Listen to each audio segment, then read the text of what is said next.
thing that I've learned and great inspiration. So this is going to be a hybrid of the both. We're going to spend the first hour doing questions and answers, and we're going to have Derek and Glenn kind of jump in. And if you don't know Derek, Derek and I have been very close friends for the last 8 months, and I feel that he is going to be one of the biggest SEO minds of 2015. Derek and Jimmy and Greg and Fletch are solely responsible for a lot of the rankings, and these are the only people that I really talk to when it comes to pushing rankings up in very difficult situations. Derek is very good friends with Jimmy. They like trade information back and forth, and I'm excited to introduce him to you tonight. If you haven't had a chance to hear his SEO knowledge or even had a chance to get to know him, you're going to find out that he is just going to blow your mind with like what he's going to be able to show tonight. It's very, very, very exciting.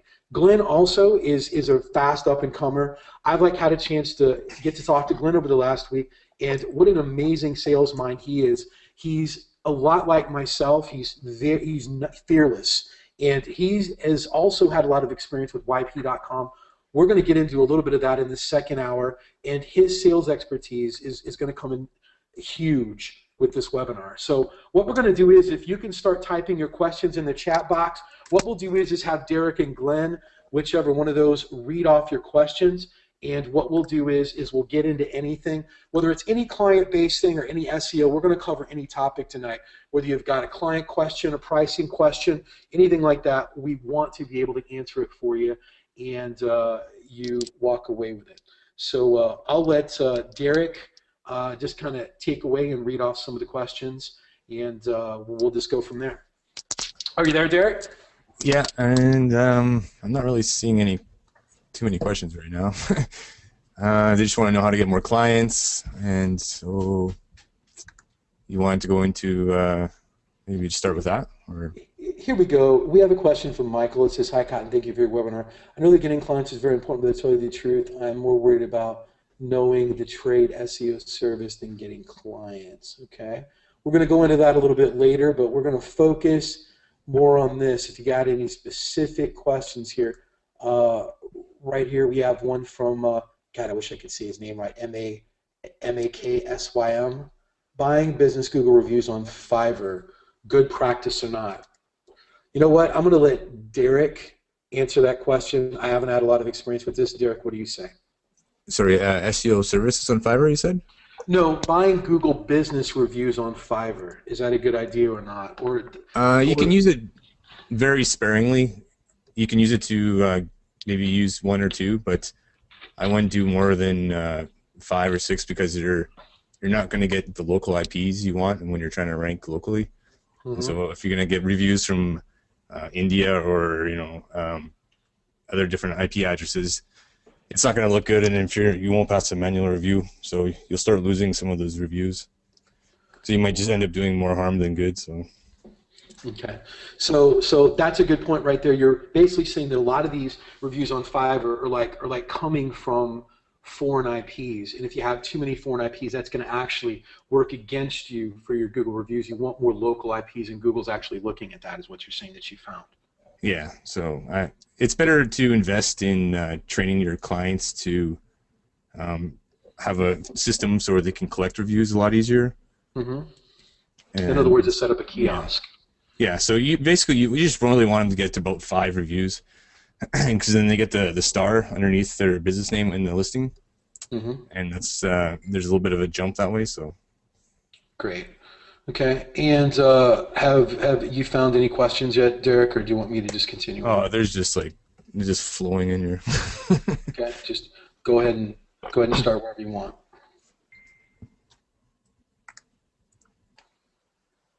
All right.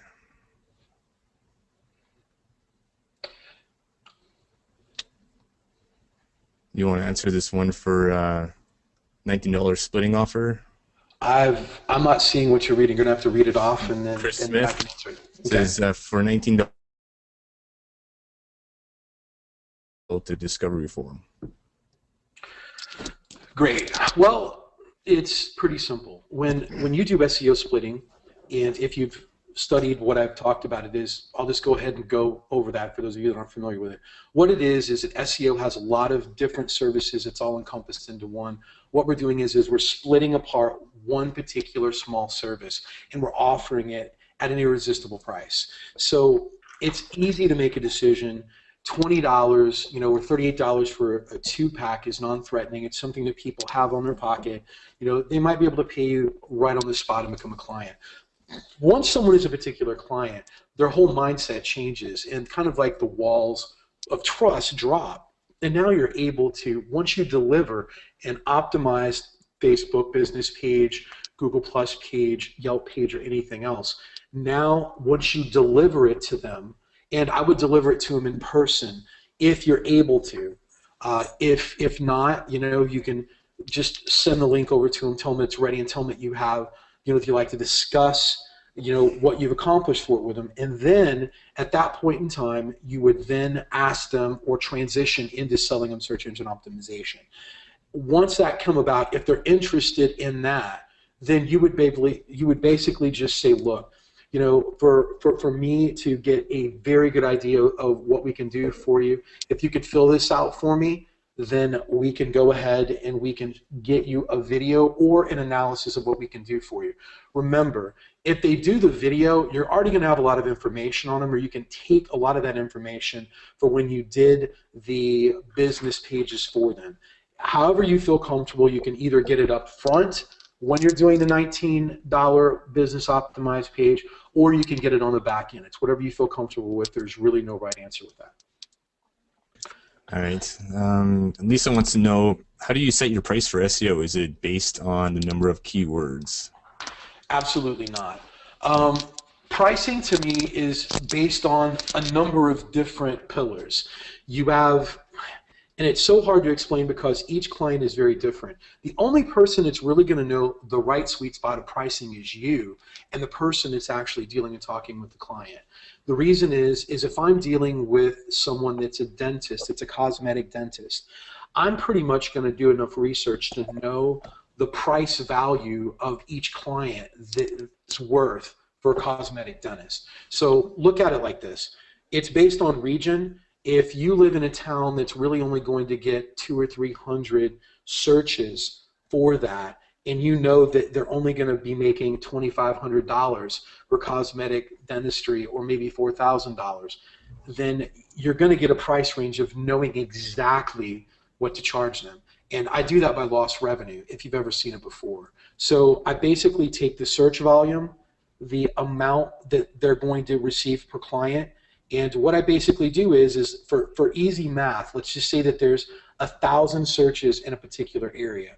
And I know just right off the top of my head that a cosmetic dentist might get about $2,500 to $3,000 on the low end. I don't want to high end it, I want to low end it. So at that amount, I already know that if I get them in the top 3 positions, I can probably get them about 500 visits to their website and convert about 3 or 4%, which is probably going to give me about 15 to 20 new clients for them a month. Times that by 2,500, you're going to get $30,000, $40,000 a month in new revenue, even $20,000 on the low end.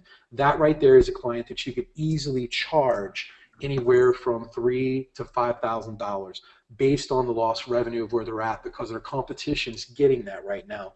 They're not, and that's what you want to show them. Hope that kind of answers that question. Yeah, so it just kind of confirms with someone else's question with same pricing for getting into the 7-pack. It's pretty much the same thing, right? Yeah, there's a big difference in the 7-pack. If they just want to get in the 7-pack on different prices, I have a client that has 93 locations. It's obvious that I'm not going to gouge him and I'm not going to charge him thousands of dollars for every location. It was more beneficial for me to charge him $2,000 a location. So it turned into a $250,000 deal over the course of the year by his SEO and the 7-pack. So remember, don't get confused. Pricing is all about the individual. It's all about what it's worth to them and in their business. Just because you have one personal injury attorney that might pay you $10,000 a month doesn't necessarily mean that the other personal injury attorney in a smaller town that has a far less volume of searches, that's worth that to him. It might only be worth a couple $1,000s. You have to go in and do your research for traffic volume and by what that is worth to him in that particular area. Obviously, a personal injury attorney is worth far more to an attorney in the Chicago-based area than it would be in Southern Illinois of a town that only has about 25,000 people. So it depends on location, it depends on search, and it depends upon the supply and demand of that particular person and how badly that they want it. So all that has to be adjusted. Cool. We're getting a lot of questions on citations. So, okay. Angela wants to know if we build citations to just rank our sites or just a 7-pack, and then people also want to know where we're getting citations from. Well, I can answer some of you can answer that. Go ahead. Okay. Citations. The main benefit is obviously to ranking local in the 7-pack, but you can use them on a national keyword, and they will help you rank either way. These are high domain authority sites, and most of them you do get links, and so the ones that aren't getting links, they're not really going to be as effective for a national campaign, obviously. So, but with local citations, it's still the best for ranking locally. And who do you use just for, not to confuse people though, Derek, people use citations in 2.0s and social profiles. They're all basically the same thing, aren't they not? Yeah, a citation is anywhere the mention of your address and your NAP and your website address. So it can be Web 2.0 site, it can be a directory, it can be a PBN site, or it doesn't really matter. So it'll help you either way. But one of the bomb drops that like we can also share with people is that if you add the NAP, which is the name, address, and phone number, to your own business site, that actually counts as a citation. So anything that you add the name, address, and phone number to, anything. Please don't confuse this, because a lot of people is going to confuse this. It doesn't matter if it's a MySpace page. It doesn't matter if it's a bookmarking site or anything. If you can get that phone number, and if you can get the NAP placed in there, even with the articler at the end of it, and if it can get indexed, it will count as a citation. You agree, Derek? Yeah, you'll see dentists with hundreds of thousands of citations. Then you know how many directories are there. So yeah, so obviously they're getting it through articles and syndication and then other types of mediums. So, but I just don't want to get people confused. Yeah. A citation can be anything. Remember this. I'm like a master at making things very, very, very, very simple. Don't confuse yourself. A citation is anything that you put your name, address, and phone number on. So in my opinion, what I've been doing, I've been adding it to everything. Yeah. I mean, that's why everything that I do pushes up in maps up all the way up to the A-pin. So whatever you create, go ahead and add your name, address, and telephone number to it. All that can do is help you. So, yeah, it really helps in press releases because you get quite a lot of index pages. So. And who do you use for citations personally? We're starting to use Qzx, right? But yeah, we have a trick for that. So right, Qzx. There's like 2 different ways, and I don't mind sharing this with everyone.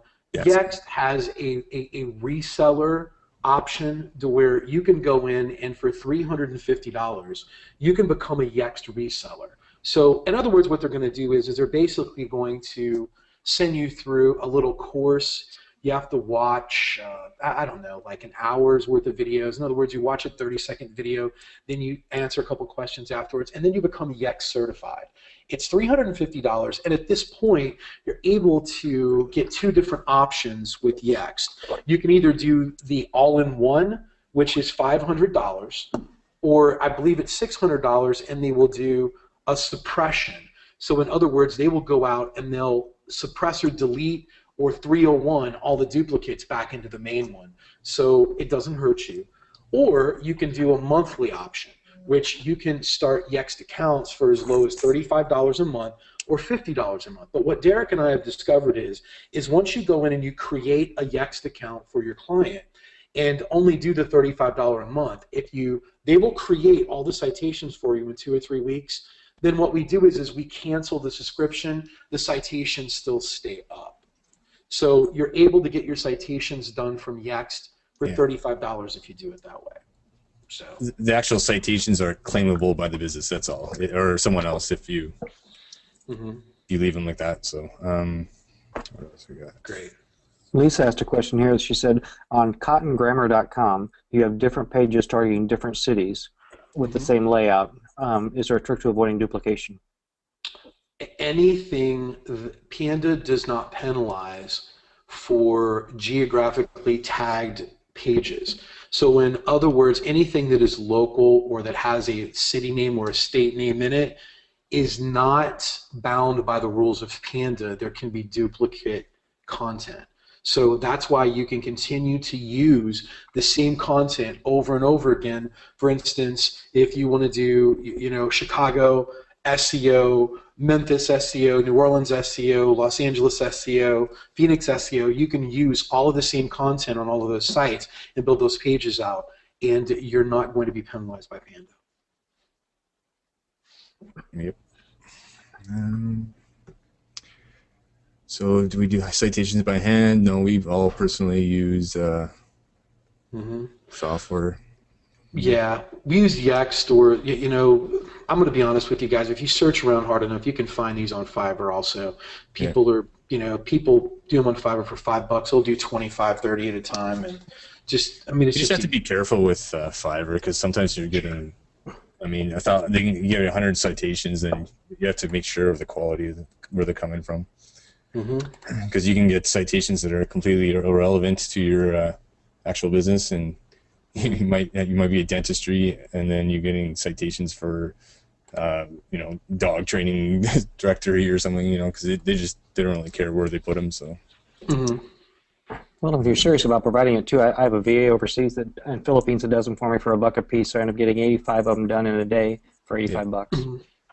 Yeah, we that's use one Marketer option. Center too. Yeah, that's like one option to go to, is to train a VA in to do it. I've just never went that route. But, if you know someone that the VA needs work, like Glenn says he might be able to turn you on to it, you can more than happy to message him on that. But that's probably the most cost-effective way. I've just been too busy to get a VA trained in. It takes time and effort. You might want to check out. I really haven't watched his modules yet, but I understand that Joe's got a pretty solid module about outsourcing that actually might go over that, about how to get him trained in and stuff. So I haven't looked at it yet, but it might be something that you might want to look over at. So Mary kind of wants to know if your clients are mostly coming from your city rankings, or are you onto referrals a lot now? To be honest with you, anyone that ranks #1 in any city knows that it's not going to produce a lot of phone calls or a lot of clients. What it does is produce credibility. When you get these phone calls, they're very easy to close because they see that you can rank #1 in your area. But generally, I'm going to find that the most clients I'm getting is by me going out, being proactive, testing new client acquisition methods. The referral method does work, and I still get a lot of clients that way. But when I really want to push the boundaries and I want to get an extra $30,000 or $40,000 a month in revenue, I still have to go out and test new client acquisition methods and get them in like a couple ways we're going to be showing you tonight after we do the questions and answers. Getting the phone calls, if I was just to rely upon phone calls alone coming in from my rankings, I'm going to guess I'd probably be making, I say only, but I would probably be making about $35,000 to $40,000 a month. And I would say that the rest of the stuff that I do, referrals is probably going to bring in probably another $30,000, $40,000 a month. But the bulk of it, the big bulk of it, is going out, being highly aggressive, going after new clients with testing new ways to do that. And if you sit on your butt and wait for the phone to ring, you're losing money. I can still answer my phone while I'm out there trying to get other clients. So that's that. Hope that kind of answers the question. And with every webinar that we're going to do over the next 4 months, we're going to go over a brand new client tactic that's actually working and that I've tested. I've got over 50 to 80 different client methods that I've never revealed before. anywhere that like we're going to go over. One of them is going to be tonight. So we're going to be able to show different methods, and you're going to find some that don't suit you. You're going to find some that is going to suit your personality, but either way, they do work. There's a lot of client getting methods that I've seen. It's like, that's just not for me. And then there's others that I've seen, oh my God, that's right up my wheelhouse. So you're still going to have to go out and bang down some doors and make some phone calls and get your existing referrals to work for you. As I talked about with snowballing and with other stuff, getting your existing clients to work for you and bring in more clients. Once you get about 10 base clients, it's very easy to turn those into 30 clients if you know what you're doing. And that's going to be the core amount of your income. But I would still recommend you that even if you're number one in any city, that you're still going to have to go out and beat the pavement. I mean, if you want to hit numbers of 100,000 a month, 150,000 a month, you're going to have to be aggressive with going out with your sales. So hope that answers the question. Well, you have to invest a little bit in your future. I mean, we're asking clients to do the same. Why not go out and join a chamber, join a BNI group? I mean, if you spend $1,000 and get 2 clients, it paid for itself. And the more people you meet, the more activity you have. Activity breeds activity.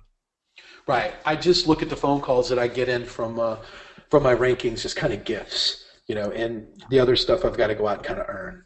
So we got Jeff here. Nick asks, he has an e-commerce client with 10,000 products, a DA of 35.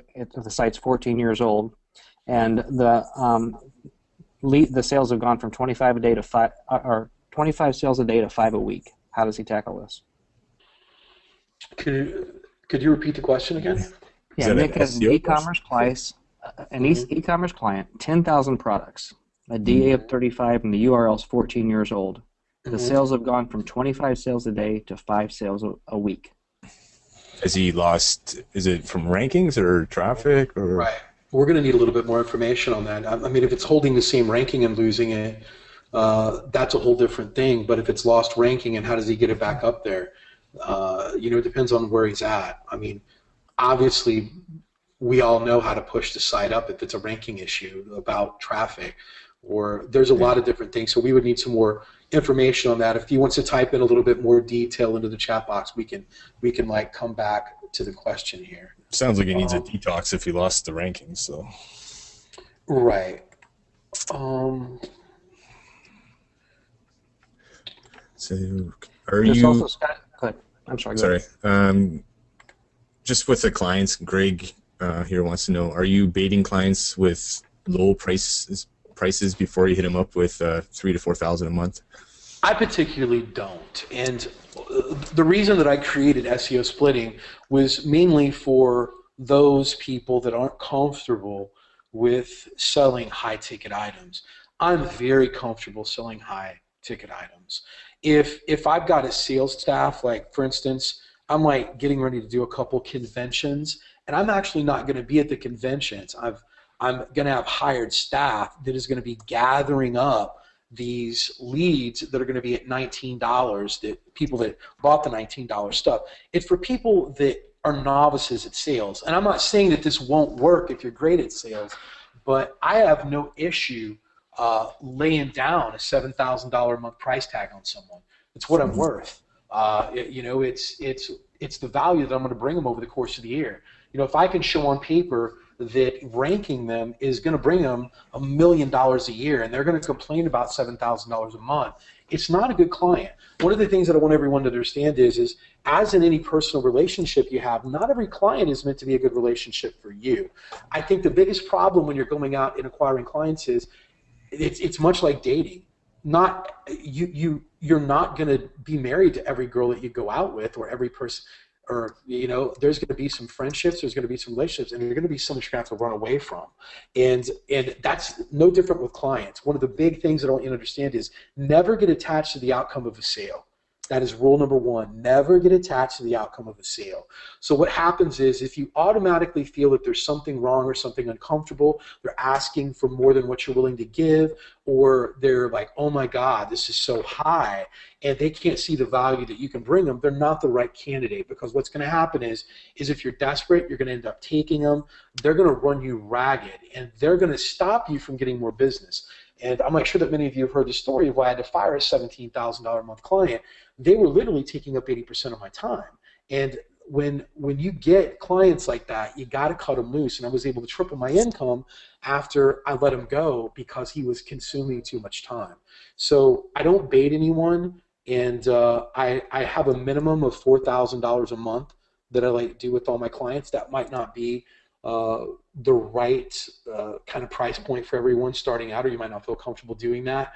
But everyone has to start out with a limit. I really wouldn't do SEO for any less than, when you're looking at $1,000 a month, you're basically saying you're worth $250 a week. And as you've heard me state many times before, there's Arby's, Taco Bell, and Wendy's drive-through people that are working there part-time that are making $250 a week. I would hope that you value your business and the time that you've put into OMG more than working at a drive-through part-time, because if you just want $250 a month, you could go out and do that. So that's just my advice. Mm-hmm. Well, if you don't value your time and your expertise, no one else will. Exactly. Scott has a question that says he's about the trade shows you're talking about. He says in his area, they're particularly home shows or boat shows. Are those okay to work? I might try to find. One of the main reasons that I chose Orlando for my place to relocate at is it's obviously a convention capital of the world. There's Las Vegas and then Orlando are the two top trade shows and convention areas. And what I try to really focus on is pick and choose which conventions I'm going to do. And I look for business owner conventions, like locksmith trade shows where they're all business owners, or places with you can have success at boating shows and home shows, but generally you're probably going to be working. I don't know if I'd get a booth there because there's going to be a lot of consumers, but it would be worth time to go to booth and talk to the people that are business owners there. But remember, many of the people that bought these booths and that are there are not going to be the actual business owners or decision makers. So I've really tried to stay away from boat shows and that unless I know the actual owner of the dealerships there, someone that can make a decision. I really haven't tried that. I specifically focus on trade shows or conventions that focus around business owners, and that's where I've had the most success. So hope that answers this question. Cool. You should probably move a little bit faster. We're at the only top quarter of the questions here. We're okay. I'll take this one if you guys don't mind. Jeff Lusord said, have you dealt with FindLaw? They build attorney websites and don't really do SEO. Yeah, Jeff, I've battled FindLaw a ton. They've gotten real lazy and lackadaisical the last couple of years. They're still charging attorneys for small towns, I'd say, starting about $1,500–1,700 a month. So I've seen in even a medium-sized city of 400,000, maybe charging them $4 or $5 grand a month. Their service has gone downhill. A lot of it's just boilerplate stuff that they have the same pages on the same content on 5 different attorneys' sites for the same type of law. They're easy to pull away. They're easy to re-rank. Getting rid of their links and starting over again, and you can really make a difference in these guys' practices. So I'd go head-to-head with FindLaw all day long. Actually, you know what? That's a very good topic that we can pick up in another webinar just to dig into it, and you could show them, Glenn, how you've had success with that and how to actually flip those over. So I've never messed with it before, but that's a very good question. It seems like the Glenn's had experience with it. Could be a good module that Glenn could put together for us, and I'm sure everyone would love to see that. Okay. I'm getting a lot of questions about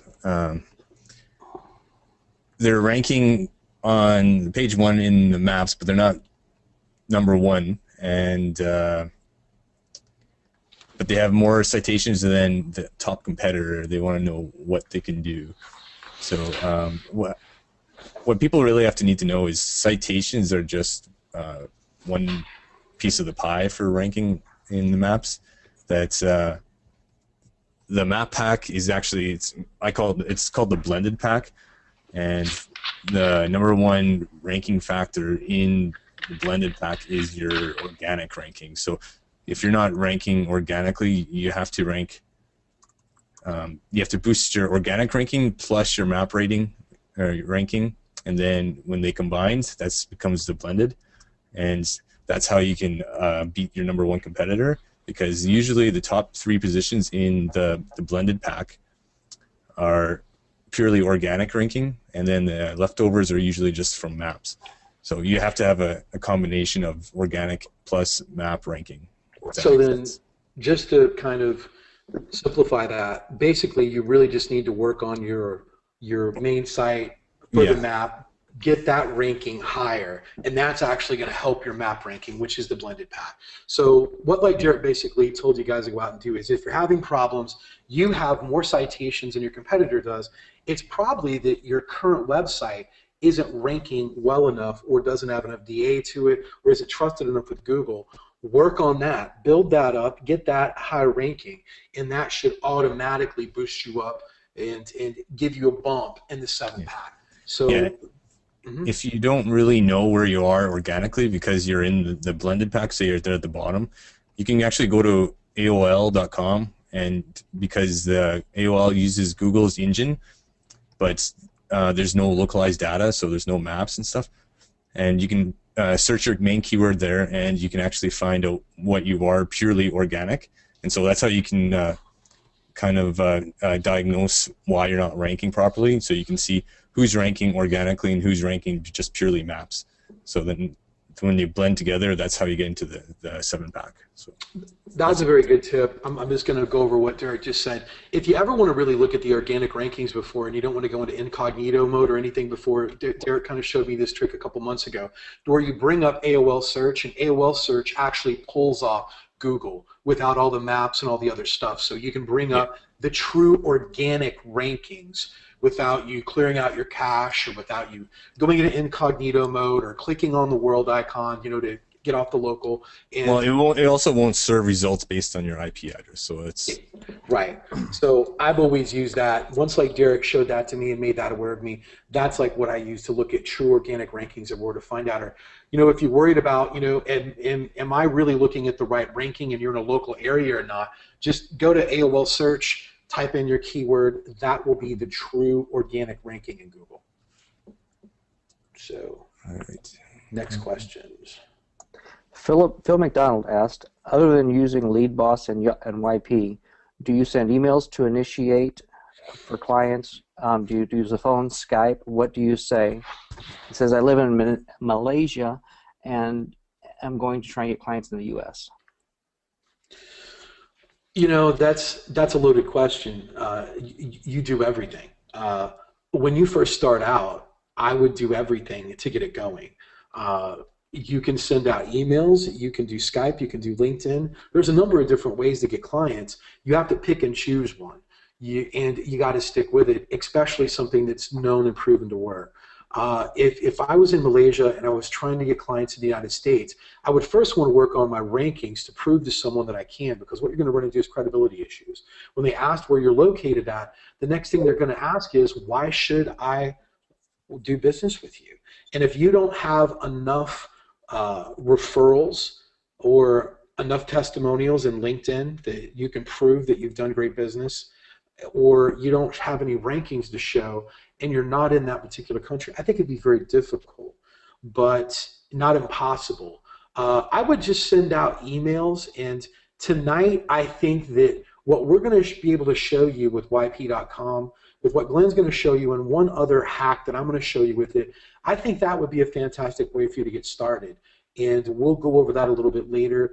And it's probably one of the easiest ways to, what everyone's looking for is to get their foot in the door and to find a reason to get a client to pick up the phone, whether it be a ranking or whether it be there's a problem or an issue. And that's why SEO splitting works so well, because you've already got their ear.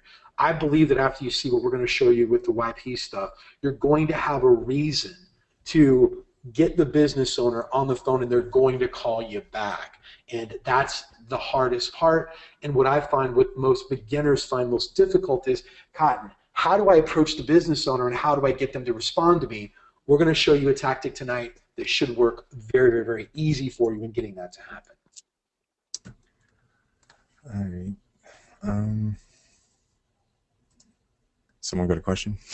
Yeah, let's do one with Heather right here. I'm going to let you answer it, Derek. How does it work setting up Google local places for a business with multiple locations? You can use, if you have more than 10 locations, they actually have a bulk uploading which is really helpful. But it is just the same way you set up. If you had 5 locations, it's the same way as if you had just 1 location, and you just make sure that you have all the same addresses or all the actual locations under the same control panel or the webmaster panel. Google My Business, whatever it's called. All right, and when you're on the websites, you have the main location as an app on the actual footer, and then on the contact page, you can actually list all the separate different offices there, but just make sure you only have the headquarters on the footer. Does that make sense?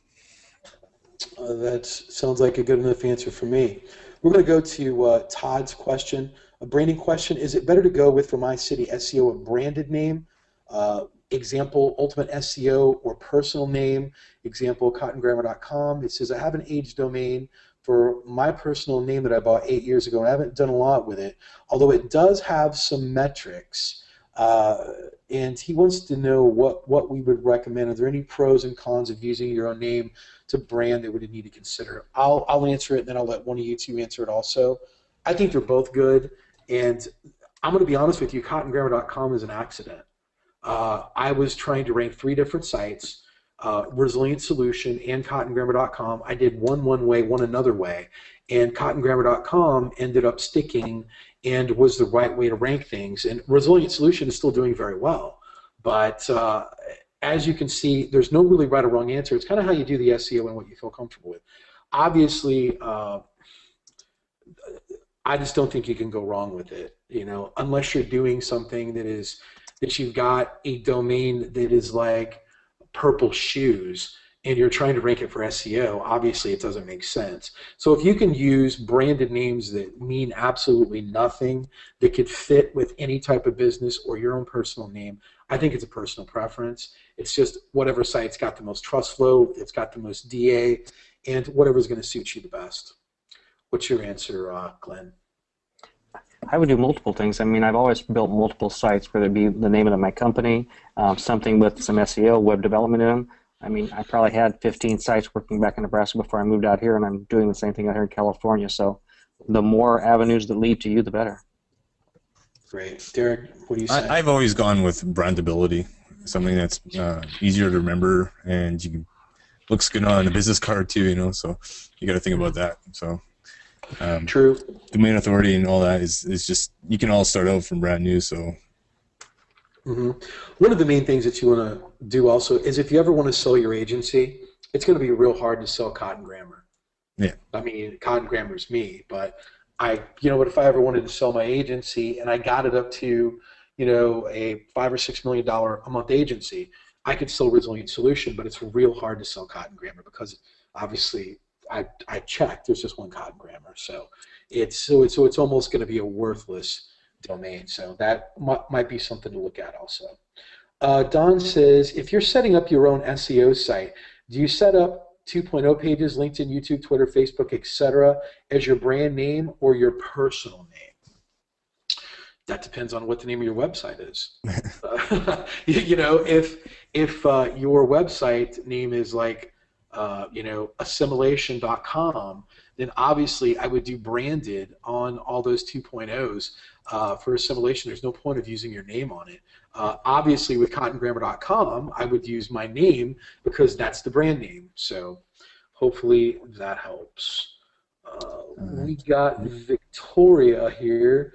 Can you go over again step by step the way you change the address after you get the verification card from Google on the business listing? If the address is supposed to be the same on every citation, what do you want the original address to be, the one that you used when you first filled out the form from Google My Business? Just a little confused. Thanks for doing this, by the way. Making me feel like chump change. No. You're like doing fine. Derek, being that you have been the Google Map master with this, what do you say to this question? Well, the way you did it was you verified your address and then you waited a week or so and then changed it, right? And right. That usually works pretty good. You can do that way, but a lot of people are doing the just putting up basically a fake address and then using the post office to do a forwarding address. and then that works very well as well. That's actually if you're doing lots of locations, say if you had 12 to 20 locations for some reason, and then you just get one Can of you those go into some cards bigger from detail on that? the post office that says you want to forward your mailing address. And So I think there's a video in so you're basically saying about is that, right? right. So you're basically saying that what you're doing is Hello? that you're setting. Are you there? Can you guys hear me? Can you hear me, Glenn? Yes. Oh, yeah, I can hear you. Okay, good.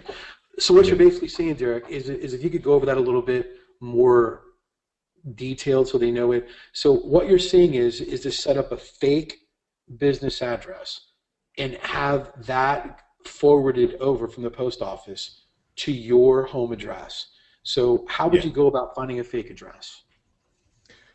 Usually you can just look for virtual offices in the area you want to target, and then because it's very hard for Google to verify that the actual business is not in there, and then you can go to you guys would probably do this better than me because I'm in Canada, so I have someone else do it for me, but they have the little change of address form, and you just put your old address and it goes to the new address, and then you can verify your Google Places, your Bing Places, and even the Apple one too.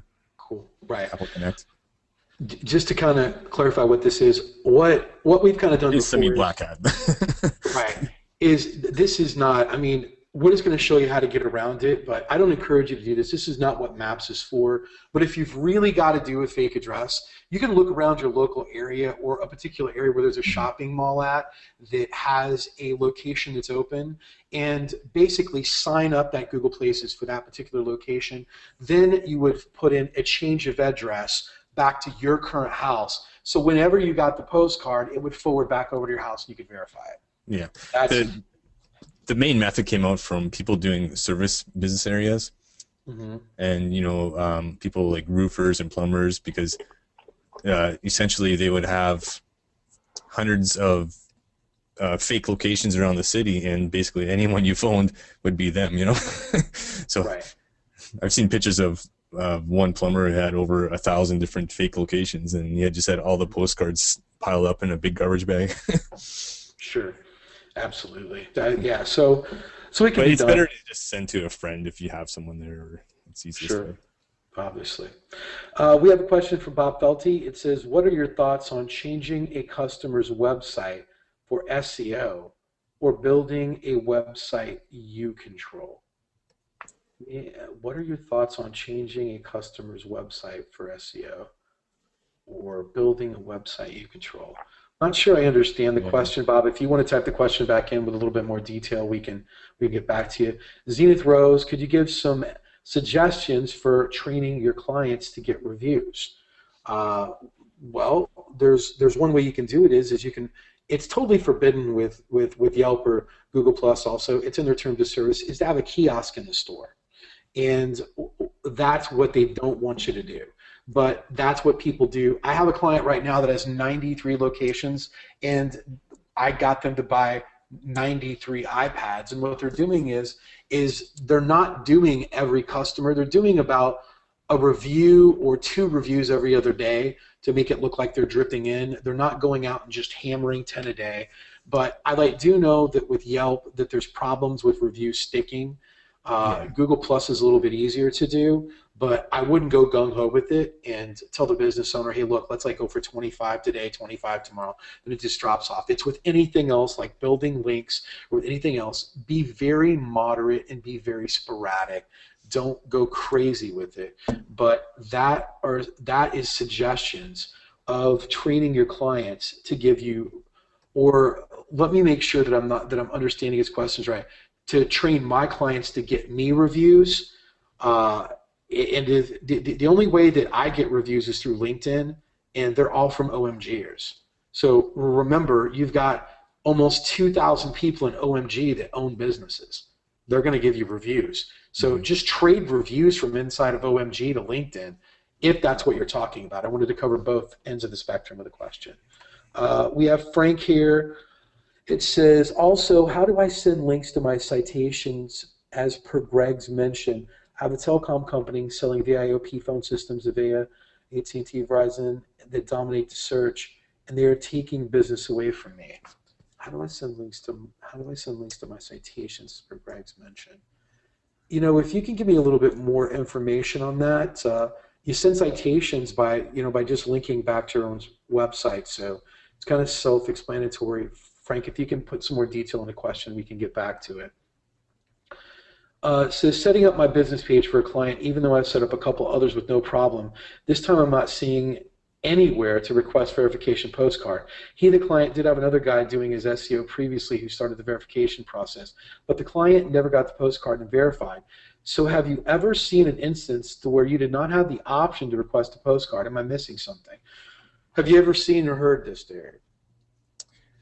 And if the business is not claimed, or that's what you have to.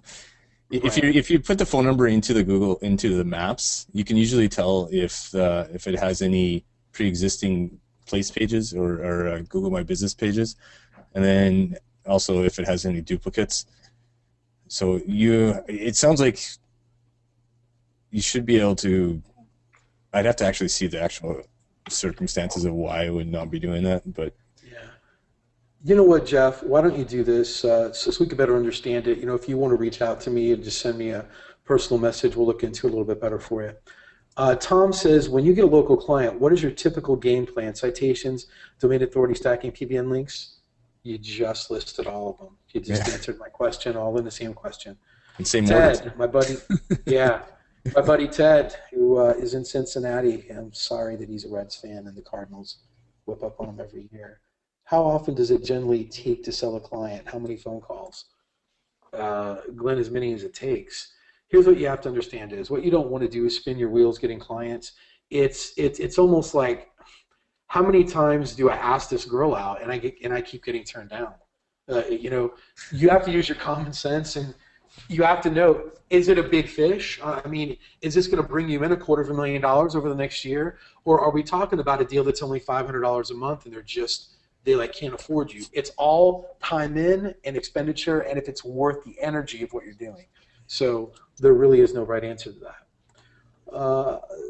From Andy, hi Cotton, thanks for the webinar. Hey Andy, my question is that I have a potential client, a travel agency, and they have a proposal from another SEO firm who is going to set them up a Google ad spend for them. I have no experience with Google ad campaigns. Any advice? The client is looking to spend upwards of $3,000 per month on SEO. Plus $20,000 per month on Google Ads. I have a copy of their proposal. So my whole question is why would they want to waste $20,000 a month on Google AdWords when they could rank there organically and have that bleeding stop? Basically what it sounds like is the other place doesn't know SEO very well, and they're selling them AdWords. I'm going to tell you what I don't do. I don't do AdWords. And I'm not saying that you shouldn't do it, but my whole thing is I don't do anything that I don't want to do, and I don't want to do AdWords, and I can tell you why. Because it's not any money. I don't feel like getting 5% of $20,000 every month when they should be giving me $10,000 a month for SEO. So what happens is why do I want to get such a small amount of money to do that? We're looking at $50, $1,000. That is crazy. I might as well work at a fast food place. Other people can do AdWords. That's not where my time is best spent at. But what I would basically do is if I had this client right here, I would go in and I would crucify them and show them exactly how they're wasting their money using these AdWords, and how it's a black hole and how it's never going to end, and how you can take this $3,000 per month on SEO, bump that up to about $8,000 a month, and sprinkle maybe some AdWords in there if they really wanted traffic. What they have to understand is SEO and organic is going to save them money over the course of time. Why in the world would they want to invest over 5 months $100,000? If they want to give me $100,000, I can get together me, Jimmy, Greg, and Derek, and I can push that thing up to #1 in 3 months. So my whole point is that you can't be scared to tell people what the truth is. And the truth of it is they're wasting money. And If they can spend $23,000 a month, they can certainly give you $10,000 a month to do SEO. So if, Andy, it sounds like you get a big deal here. If you really want to talk more about it in some better depth, it's just a little too complicated of a question to get into. You're more than welcome to hit me up on Facebook with a message, and I'll be happy to help you through it to see if we can't kind of destroy this other agency together. But I've had experience in just dismantling these type of deals. The only thing I would say to add to that, and not to contradict a little bit, they're not doing this for 5%. I mean, any of the big agencies I've seen out here, and all the big ones I run around the country, they're probably taking $4,000 off the top of this themselves, or going to charge them that much as a surplus. Right. Yeah. Yeah. I think it comes down to the company, though. If they're managing their budget and they're making money off it, then it's fine for them to continue it. But obviously, with SEO, it's a lot better profit for us. Yeah, and for them. So yeah, but when you're looking at someone spending $23,000 a month, it is so easy to pull money away from them. It's just, you don't have to get them to stop what they're doing. It's a matter of shifting money over to you. So exactly, give them a conversion process that goes from one to the other over 6 months. Exactly. We have a question from Peter. I noticed in a particular niche in my local area that the whole first page of Google SERPs was hit with a penalty on 9/23/14. My question is, how would you approach this if you wanted to pick up some new clients? Would you just pick one, or would you pick multiples, or what would you charge them? So I'm going to throw this over to you, Derek. It seems like that he's asking about a penalty recovery question. Well, the sales side, it would be good question for you, but I mean, obviously, I would pick the one that is most likely easiest to fix, and then go after them and say, you know, or you can say, I've recovered some clients in this other market, and I noticed that you and some of your competitors got taken out, kind of thing like that, and then I'm trying to go about that approach and say, show them your recovery skills. And then it depends on, I don't know how much client charges for recovery, but most of the time I'm charging at least $2,000. So yeah, no, I'm like doing over 10. But yeah. Well, this would be a local, so I wouldn't. Sure. Much. My whole thing is this too. When you're talking about a local niche, I have a real strict kind of moral, ethical kind of thing to where I only do one client per niche per location. So when you're talking about going through and hitting all of them, you can go through and try to sell all of them until you get one that's your client. But I think ethically, you know, if I'm going after personal injury attorneys and they all got hit, I'm only going to take one for that particular area. It just doesn't make any sense that I'm competing against myself trying to rank to two different places just because I'm trying to make money. I like trying to be ethical about that. So hopefully that helps answer your question. Pricing questions with recovery stuff is something that we can discuss at a later webinar. We're going to try to move on to some more questions. Mary's got a question, says, Cotton, after your 6-month period and you have ranked the client for set keywords, do you try and get them to continue with new keywords, or you say goodbye? Guys, this is going to blow your mind, and I'm glad that Mary asked this. I always set an end date when I bring on clients. Always. And this is what gets... Alex Gould and I were like able to land a $10,000 a month client. He was not going to go with us until I told him an end date. And anytime that you're dealing with big clients, you have to understand search engine optimization is about a return of investment, or at least it is to me, and how I'm able to get so many clients. When I tell people it's going to take anywhere from 6 to 8 months, and we're going to be done, and then you're going to get a return of investment. I might have to come in once a quarter and do some touch-up. Obviously, I refer to working out and losing weight a lot with analogies with SEO. You know, you can't sit on the couch for 4 or 5 months and expect to be in marathon condition. So same way with a website, there needs to be touch-up done, but certainly not at the cost of what I was charging them. So people feel more comfortable when they know that there's an end date, and they're also more comfortable to give you referrals. What I found that starts to happen is over the course of time is they start to get bitter once they hit a certain point, and they start to turn on you because they don't know why they're still paying to be number one. They might as well just do PPC.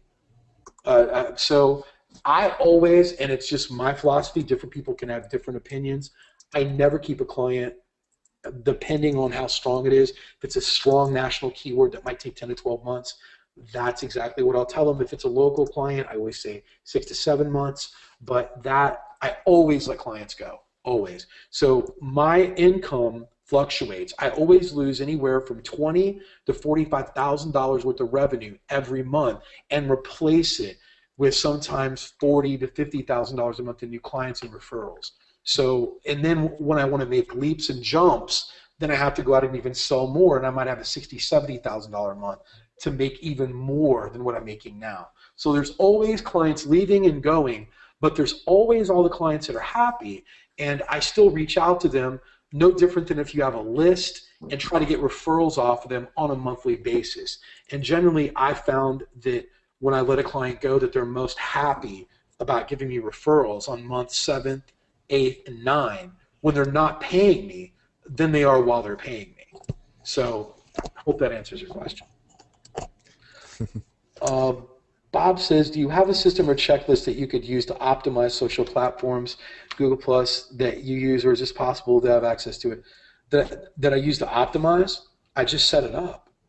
I mean, I don't want you guys to get confused. I'm saying fancy words to let the customer understand about optimization. In other words, what I'm doing is I'm setting up just a keyword, or I'm putting in their website name going back from their Facebook business page. I'm actually setting their website a link going back to their website. That's what I mean by I'm optimizing it. I'm not doing anything special. Just here's what I want you to understand. A doctor, a lawyer, a dentist, anyone else, they're experts in their trade. The last thing that they want to do is to come home and waste an hour to an hour and a half trying to figure out how to set up a Facebook business page and to get it done right. Now, I like know that when I first started out, I had no clue how to do it, and it literally took me an hour to hour and a half to go through and know how to do it.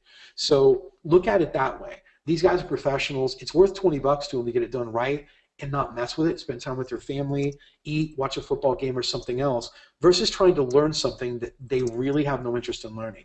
And that's why you can go out and offer this sort of stuff to them.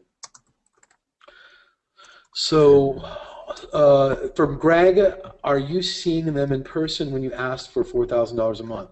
No, I almost never see a client in person. It's absolutely not. I am not a Domino's pizza delivery guy, nor do I work for Papa John's. I don't drive around all over the city. Guys, I want you to put yourself in the mind frame. Does Steven Spielberg drive out and ask actors to join his movie? Does the #1 attorney in the city go out and drive and go get his clients? No, they come to him. So no, I don't drive out and talk to clients. I talk to them on the phone or through email or through video. But if I had to go out and see every client that I've got to try to get them, I would never get any work done. So I advise you to get in the mind frame that you're an authority in what you do. And if you're an authority, authorities don't do that thing. You know, if the mayor had to go out and visit everyone that voted for him, he would never get any work done. So they have to pick and choose what you do. So I myself personally don't. If you feel comfortable doing that, there's nothing wrong with it. I just refuse to be a pizza delivery driver. That's what they do. I don't do that. So, and it helps me save time and be more productive for all the rest of my clients. Plus, you're closing clients from all over the country. Right. I'm not going to be flying out to Hawaii to unless they're paying for it all. That's a waste of time. Marissa asks, do you market to clients throughout the U.S.? If so, how do you handle the sales calls and follow-up? Skype, GoToMeeting, phone. I mean, it's guys, don't make client acquisition and client SEO very, very difficult. The whole process is very simple. It's a phone call. I send them a video. I follow back up with a phone call. I send them over a PayPal link. They pay. We're done. And another little key hint that I'll give you, I don't do proposals unless they asked for them. Why do I want to do the extra work? I've only had 7 people out of all of the clients that I've ever got asked for a proposal. I see all these people that are in the Facebook group like, oh my God, I have to have the perfect proposal. And then I always stop and ask them when I talk to them, did they ask you for a proposal? And they go, no. Then why are you doing all this work? You can generally close without a proposal. The only time that I've ever had to use proposals is when I'm doing corporate SEO, which is an entirely different thing that we could talk about on another webinar. How local and corporate SEO is very different. You have to have a proposal in because you're not speaking to the decision maker. The decision maker needs something on paper. But with local SEO, you're talking to the decision maker. If you guys can't work out something via the phone and just send over a pay link, something's wrong and there's not a lot of trust there. So no, just through the phone, and that's generally all I ever do. Ted, again, each client takes a lot of time to service. How do you manage $20,000 worth of clients? What services do you use to free up your time? I don't use any services, and I don't use any outsourcing. That's like one of the most popular questions that I get. Cotton, how do you manage so many clients? And you don't have any time. Well, no, I like to. 18 nowadays. Yeah, well, right, but here's what you got to look at. If you've never ran a marathon before, and you've never ran a mile before, a marathon seems like a long way. You know, I mean, it almost seems impossible. But when you go and you run that first mile, it's easier now to run the second mile and the third mile. So what I'm saying is you start to find ways to manage this. I can't tell you how to manage 60 clients if you've never done it before, and it's almost a wasted question on it. It's learn how to manage 5 clients, then worry about 6, 7, 8, 9, 10. If you've got a question like, Cotton, I've got 32 clients and I'm going nuts, how do you manage it? I can answer that question for you. But to answer a question about a problem that might not ever exist or that doesn't exist is nothing that I would worry about. When you've got the problem, we can deal with it. But so many people just want to know, oh my God, how do you deal with it? You'll find a way to deal with it when you have the problem. So you can work yourself up into it, but don't worry about problems that you don't have right now. Okay, I think we missed one. Adrian has, in regards to the 7-pack or the 3-pack, is it possible to show up in a city that is adjacent to your main city, or is it just for the main address? You can answer that. Yeah, I've seen it once or twice. It's about it that you can actually show up in a different city, but they were using, you can actually choose your service business area, and what the person was doing was, it might have just been a test for them, but you can actually set your business area to a different city than you're actually located, right? So say, for example, if you're doing SEO, but you live in a small town and you're trying to target the main city, right, you can actually put your service business area is the center of the main city, and you won't show up on you won't show your address in the blended pack or in the maps, but you actually will be ranking for that main city. Hopefully that clears it up a little bit. Mm-hmm. Yeah, certainly.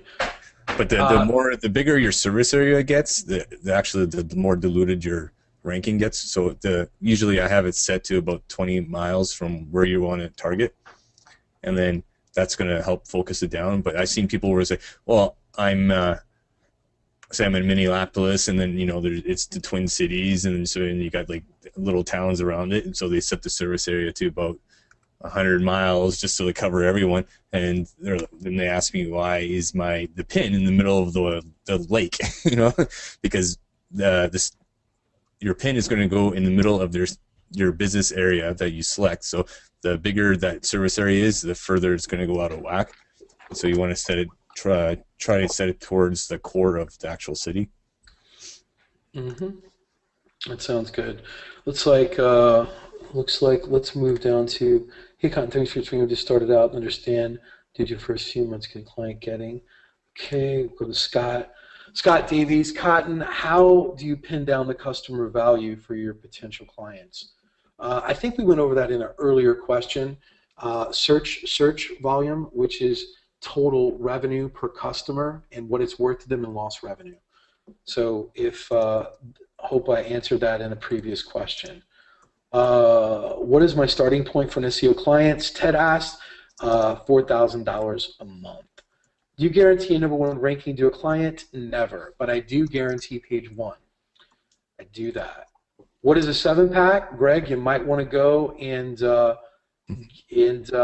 look at, just do a search for like Chicago attorney, and you will see that there are 7 map listings. There's 7 pins on there. We also have some training on that, depending on if you're in Project X, J, or Breakthrough. We should have that training in there as well to better explain that for you.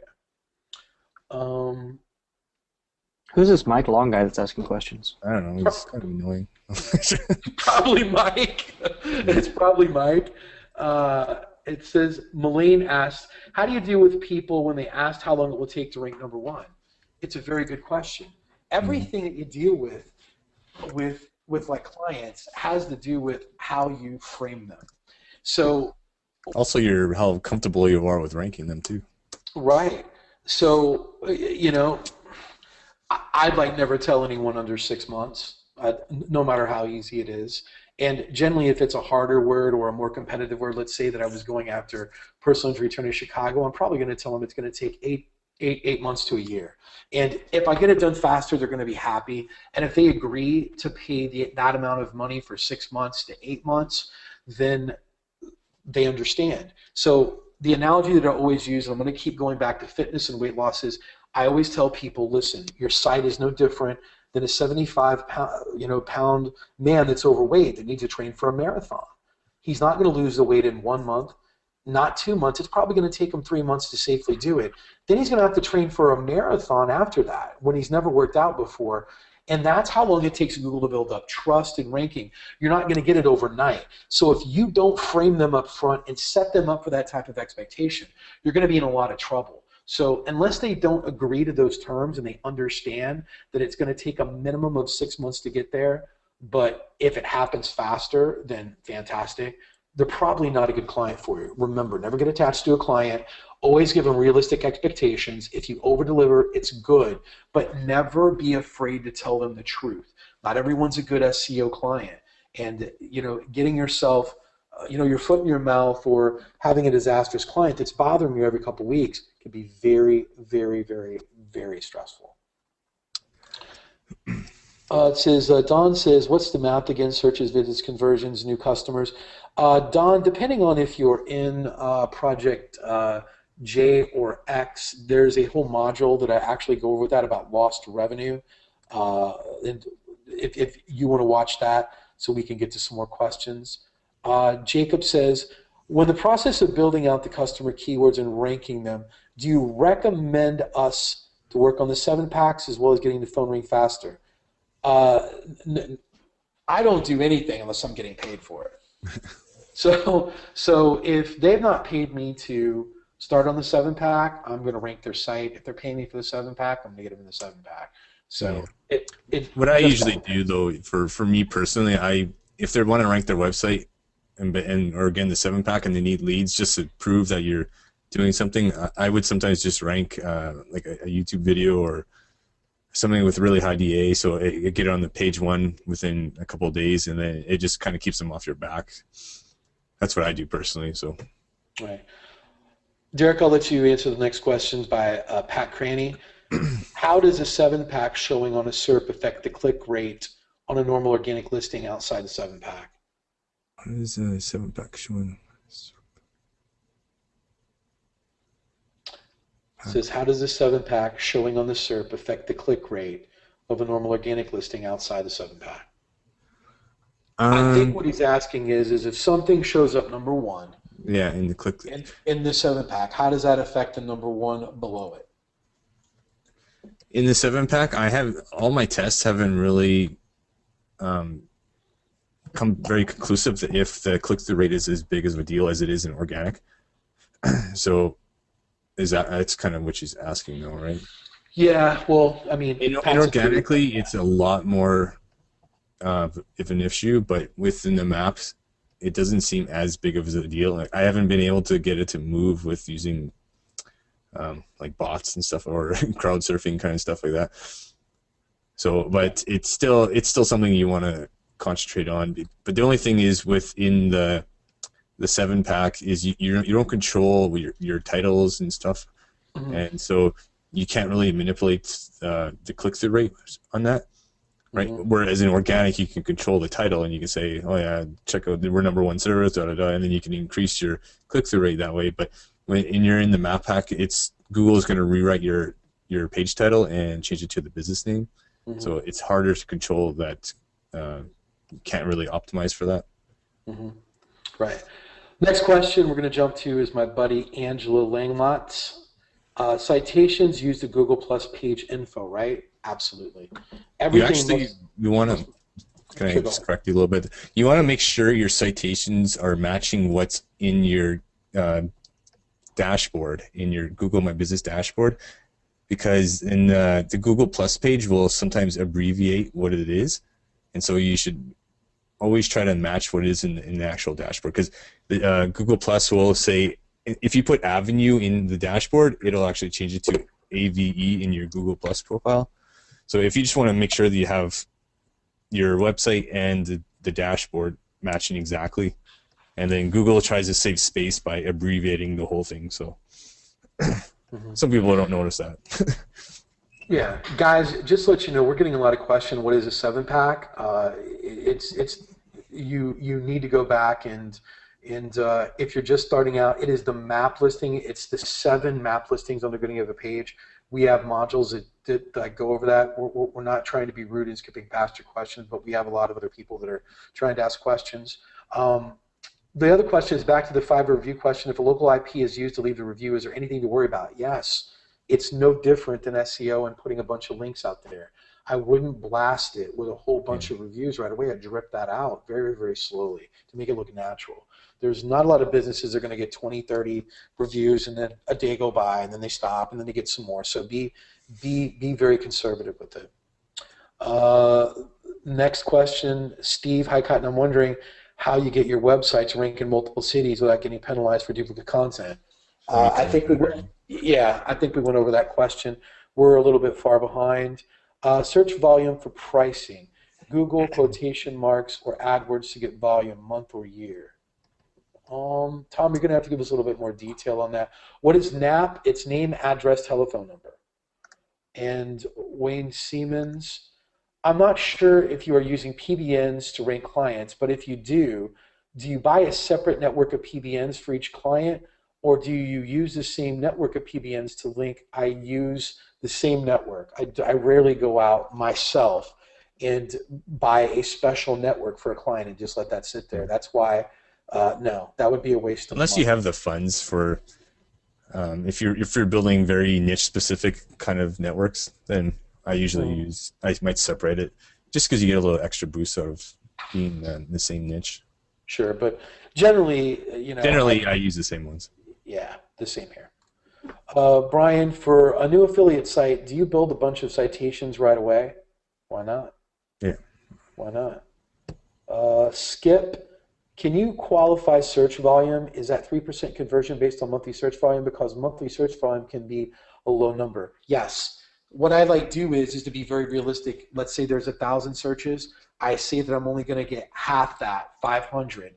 And then I know that I'm only going to convert 3%, which is very, very low. So that's very, very, very realistic. And what I've found is when I'm with business owners, and even I use low numbers for like clients, like a cosmetic dentist I was talking to last week. I said, and you're about 2,500 a client. He goes, no, I'm not. I'm 5,000. That's even better. He's correcting me and making my value to him even greater.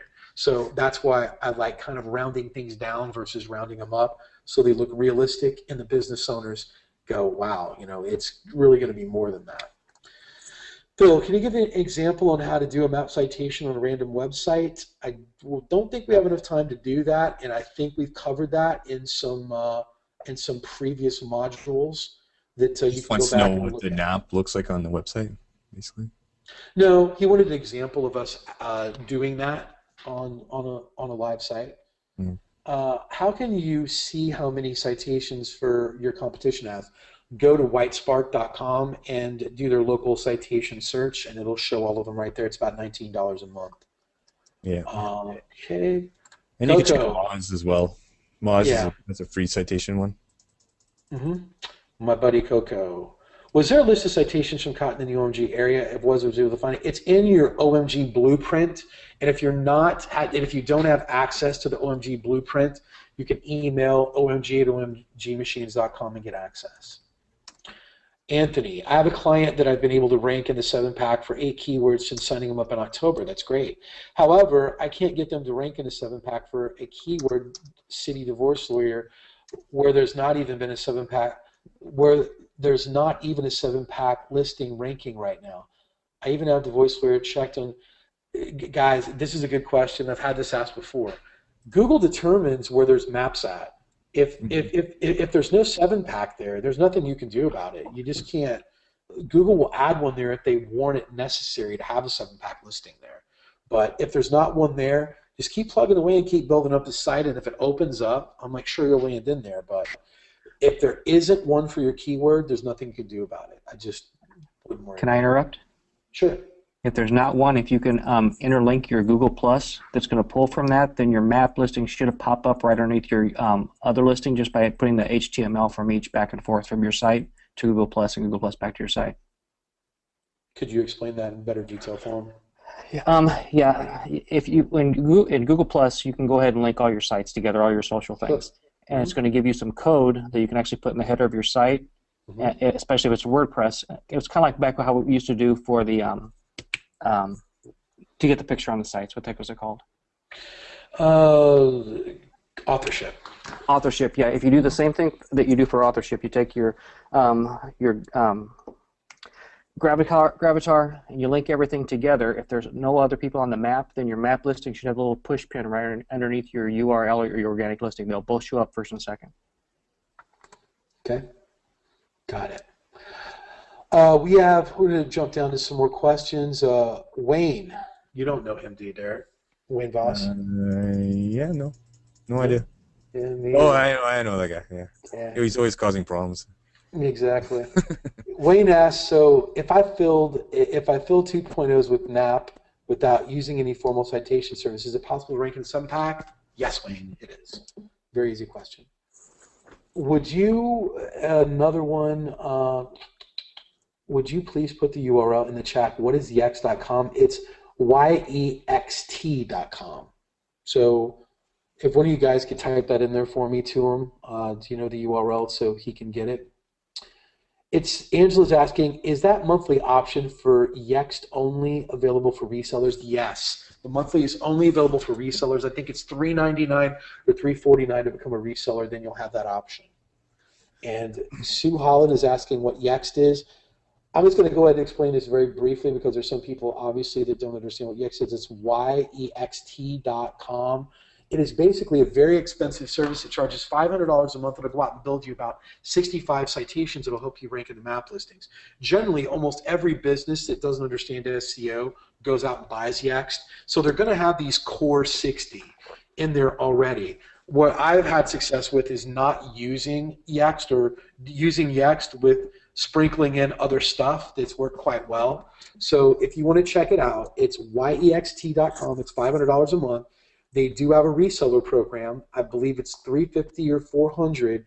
Then you can offer your clients monthly options at $35 or $50. And then you can cancel it after the first month and the citation's still up. So you can get all the citations built for $35 with Yext, which is pretty cool. It says here from Michael, because I'm in Quebec City and it's French, do you think my SEO business will be limited because of this? Should I operate in England? Should I operate also in English to operate outside of the Providence? I'll let Derek answer that because he is in Canada. So I'm in, what was the question again here? I'm in Quebec City and as French, do you think my SEO business should be limited because of this? Operate English. I would have translations of both English and French on the website personally. But if you're just trying to target Quebec, then you can stay completely French. It's just a personal preference. You would be limiting yourself if you just stayed in French. Mm-hmm. And I saw a plugin the other day that actually would allow you to switch your languages on your website from English to French. So if I find the address of that, I can send it over there. Cool. They can just message Derek and he'll try to get back to you. Yeah. On that. Basically, you can have like 20 different languages on your website and then have the different URL variations. That's what I was trying to use for a project I'm doing. So we're going to jump down to Heidi, and she said, Derek, when you say Yext citations are claimable by others, what does that mean? That's if you can't. What we were doing is we would sign up basically for 1 month of Yext and then just cancel it and then leave the citations up there. And so with Yex is you're paying them yearly fee to be able to control the citations at all time. But if you cancel with them, it just basically says that the citations stay up, but anyone can try and claim the business. But unless you have an issue with people trying to claim businesses, it's not going to be a problem. I've never had an issue with that. Right. The next question, Mary, is what do you use for citation cleanup? Mary, honestly, if you have a lot of stuff that you need to clean up, the best thing is Yex suppression, and it's just easier to do. I would go ahead and spend the $349 or $399 to become a reseller. And what they offer is for $50 a month, you can use Yex suppression. So what they basically do is they go out and they find duplicates and they 301 them back into the original Yex. And Yex has partners for all this stuff, so it cleans up everything for you so you don't have to. It's very, very easy to do that way. So that's what I've been using for citation cleanup without having to do anything manually. It's just a much easier way. So if you're dealing with a lot of things like this, to me, what's it worth to you? For that type of money also, remember, you're also getting a discount. For that $349 or $399, don't quote me on what that is, you're also getting your own site listed on Yext as well. So you're getting that. And then you have the ability to go in and get into the dashboard of the reseller and do the suppression. So that's what I would use to clean up stuff. That's going to be the easiest way. So you can get everything cleaned up for $50. So let's go through here. A lot of citation stuff. Yeah. Yeah. Let me scroll down a lot. I saw, it says here, I saw a Twitter account. You said it added 40% more sales, so it's not like internet marketing to win trust type of business you're charging. Mike Ryan asked a question. What kind of business are you charging $5,000 to $7,000 a month?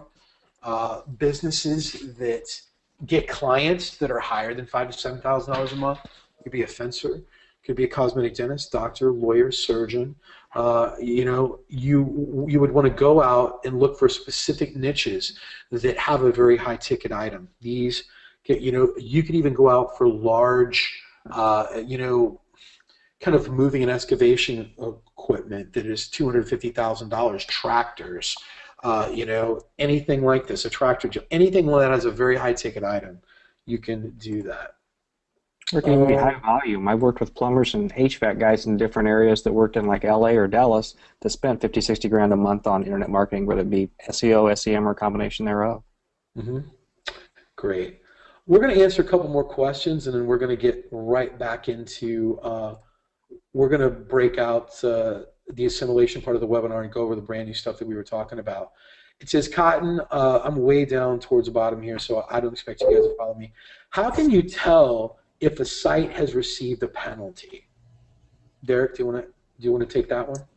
It depends if they're ranking in for organic or is you want to know map.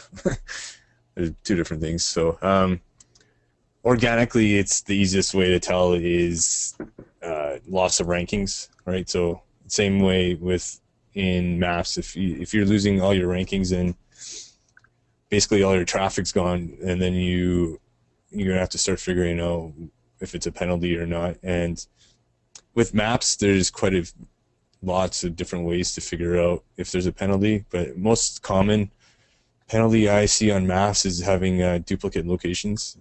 And the biggest offenders are places like dentist offices and chiropractors, because they have a lot of different practitioners working under the same building and they use the same phone number, but you only want to have one per person or per location, so that's a big problem. And a lot of people don't realize that they have to have different phone numbers for each person that's working there, otherwise you can get a penalty, so it's going to actually hurt your rankings.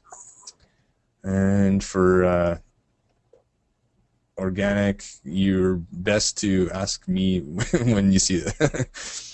It's easier if you know if it's a big lineup on a date and there's a lot of talk of a penguin or panda, then usually that's the two big offenders there. So. Okay, we're going to scroll down towards some of the bottom stuff here. Is what are you using for social signals for client sites? I'll let you guys I use answer this. social. I use social explosion personally. What about you, Glenn? I have those little girls over in the Philippines punching crazy. I probably have now, I don't know, 50,000 different social sites with, 30 different thousand identities, so I don't run out of them. I can do whatever I want and control it all and just use a VPS so I can switch my IP addresses where it's being done from, and I don't have to worry about anything. Yeah, when I need a lot of them, I use driprevolution.com. That's one I use also. So they've been pretty good, and they have over 25 or 30 different social types. So. Guys, I just want to let you know also, we're like moving very, very quickly through a lot of this stuff. I can already tell you right now that both Derek and both Glenn and myself have dropped a lot of stuff over the last hour and a half. This is one of these webinars that you're going to have to go through and listen to over again. We're like moving very quickly so we can get a lot of the questions. I'm going to go through a couple more here. Is it worth to create 2.0s for PBN sites? Yes. But that is a whole different topic that we won't get into right now. That'll open up a whole different can of worms. I'll just go ahead and answer that for you. Greg Smo is asked a question. Cotton, are you going to do any training on videos and Yext and citations? I find it difficult to follow what you guys are talking about. Guys, Yext is the easiest thing in the world. I can tell you this right now. All you do when you go into Yext is you put in all the information. They go out and do it for you. There's nothing to learn. Don't make this difficult. But if I need to make a video on it, and if there's enough requests for me to do a video about how to go through and use Yext, I'll be more than happy to do that. But it's really the easiest thing in the world. You enter in the business name, the address, the phone number, exactly what Derek said from the Google dashboard. Add that in there. They're going to do everything for you. It is the easiest platform to do. There's nothing to do. And if you make one change in Yext, it changes all of your citations all the way through. It's literally the most idiot-proof service that you can use. Yeah. It says here, let me get to one more. Hey, gentlemen, what do you think about approaching a large car dealer for a potential client? Are not a great idea. I'm going to be sorry if you could answer it. No, not worries. Chris, I'm going to be honest with you. If a client's a client, I don't turn down any money. If they're interested in search engine optimization, yes. If they're not ranking where they should be and they're not in the first page, they're like not in the 7-pack, they're not there. Obviously, they have a need to be there. Then their competition's getting all the business. So absolutely, I would definitely hit those up. What we're going to do right now is we're going to move over to the other aspect of it right now, and we're going to talk a little bit. We're going to do two different things. We're going to turn this into kind of like the assimilation training right now, and we're going to go over YP.com and how we're going to be able to pull out clients very, very easy from there, along with a trick that I'm going to show you about YP.com after Glenn goes over a little bit. Then we're going to follow up, and Derek is going to show you something that's literally going to blow your mind about Google Maps coming up here shortly. So what we're going to do is Greg has got an extensive background in working with YP. How many years did you work for YP, Greg? I was there for 10 years, believe it or not. 10 years. He has pricing. He knows the ins and outs of the company. He is literally the expert when it comes to YP. And I had built a module about this, and before I knew that he had this sort of expertise, and that's why I really wanted to bring him on here. And he's going to basically go through and show you on YP.com exactly how to pull clients from there, and then I'm going to show you some stuff with the videos. So what we're going to do is I'm going to pass over the presentation. Glenn, if you want to go ahead and take the presentation over there and bring it over to your screen. Are you seeing my screen yet? Not yet. It says change presenter. What do I click on next? Your name. Gotcha. One sec. There we go. Okay. It's changing, so we can see your screen now. All right, guys. Let's see. Probably about 4, 5, 6 months ago, I signed up for my listing on yellowpages.com for my business after I moved out here to California. And they called me about 48 hours later and asked to sell me some SEO. So I kind of visited with them and told them about my experience, and it was amazing. About an hour later, I got a call from their director that's in charge of reseller campaigns to ask if I start reselling their services to my clients. And silly enough, the guy was willing to give me pricing so I could sell some of their services here. As you can see here from some of the pricing we're looking at, just some of the simpler things here that they have for one directory. And keep in mind when you're looking at a Yellow Page directory, and it seems to me in my experience it's similar if it's Dex, if it's Super Pages, if it's yellowpages.com, Yellow Book, they all still sell by like a phone book mentality. So right now if I just wanted to be in one little directory here with a diamond listing and a diamond listing on yellowpage.com, aren't these things at the top? It's this thing down here that we start seeing here where you see the little plus mark when you hover over it. Those prices start at $200 a month, and that's for one directory. You know, out here in Orange County where we have a lot of different places, if you wanted to be in all of these directories here, you're paying $600 a month. For this package of directories, you're paying $700 a month. So you may be in $10,000 to appear, not up here, down here on some of these things, and or over on the side, because a lot of these services work kind of like similar to Google but different. Your places at the top here are places that actually have addresses in the area. If you want to have one of these areas and you're in a neighboring city, then you're going to be on the right.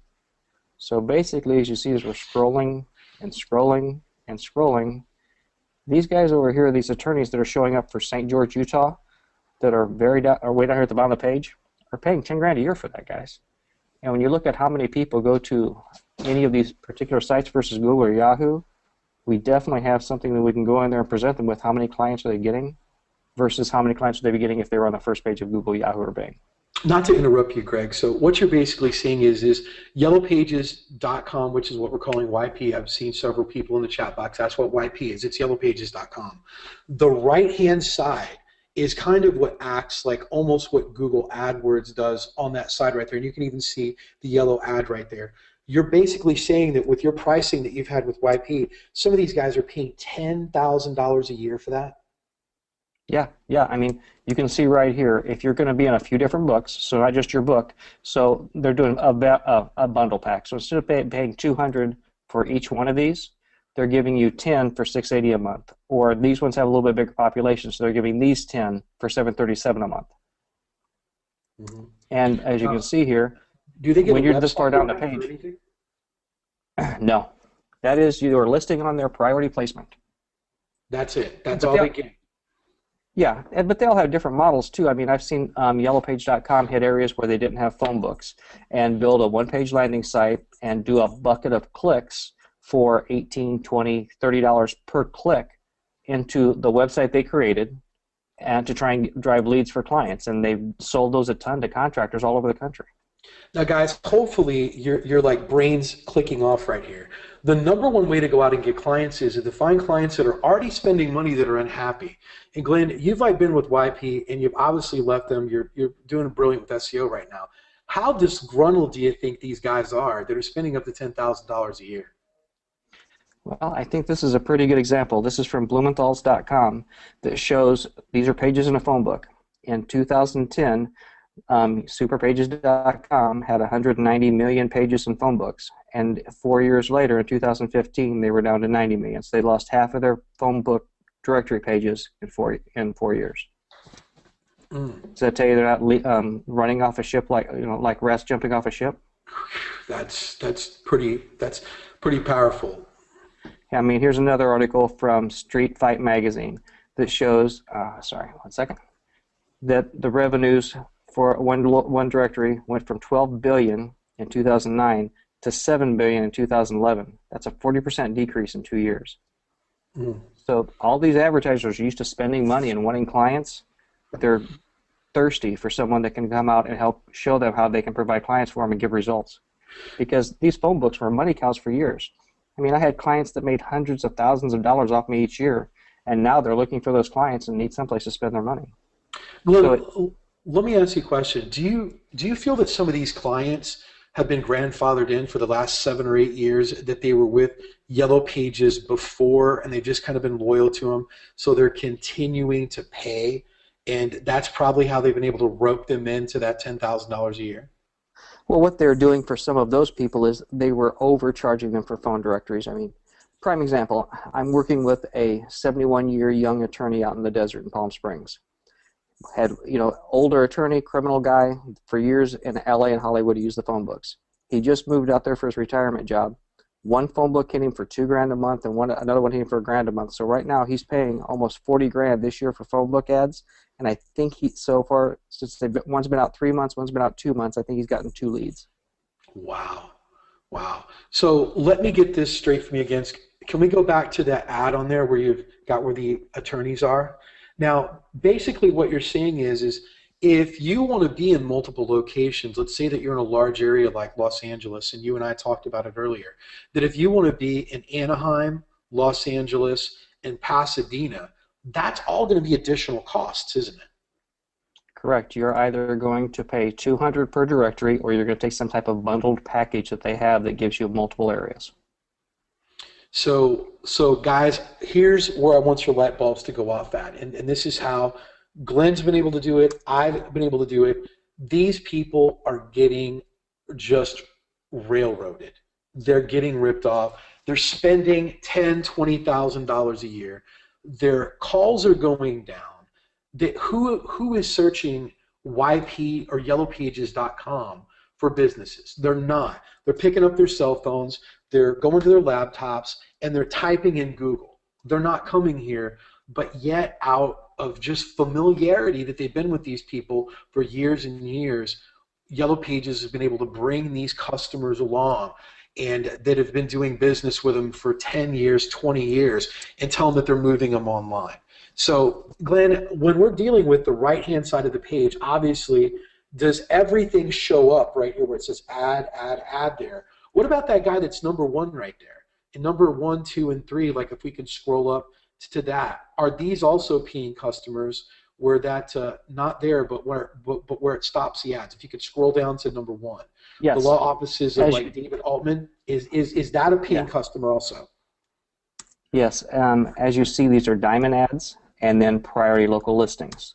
These ones with the maps up here that say ad, those are priority local listings, and down the side, these are diamond ads. So even like these guys right here that are 6 people down here, they're still paying $200 a month for the diamond ad. That's not the priority ad. So they have different criteria and different kind of realms of, like a gold, platinum, a gold, a platinum, a silver, and different levels of advertising that they pay for. The closer you are to the top, the more you pay. Great. Guys, I want to let you know that I've had a tremendous amount of success with this. I've probably been able to do about $20,000 worth of business just off testing this, doing research and development. All of these guys up here that are paying this money, they're people that want advertising. They've got advertising dollars that they're spending, and they're wasting it on something that just isn't getting them a lot of customers. And you've just heard Glenn say that he has an attorney that's spending $40,000 and has only got a few leads over the last few months. These people are literally disgruntled. They're desperately wanting clients. You've seen the decline on Yellow Pages. This is a lead listing magnet right here for you to come in and to contact them through email, through a phone call, or reaching out to them and giving them and offering them your search engine optimization services. This is a wealth of a list of clients that you can go after. The number one thing that you want when you go after clients is, are they currently spending money on advertising? Because they can take those advertising dollars and shift it over into something more successful, which is what you would be doing for them. You'd be doing them a favor. And a matter of fact, they're going to be happy that they moved over because they're probably not ranking anywhere on Google, or even if they're not, you can do a search for it and see if they are. But I've been able to pull clients out of here very, very, very, very easily. What we'll do is, let me look over here and see if we have any questions for you, Glenn.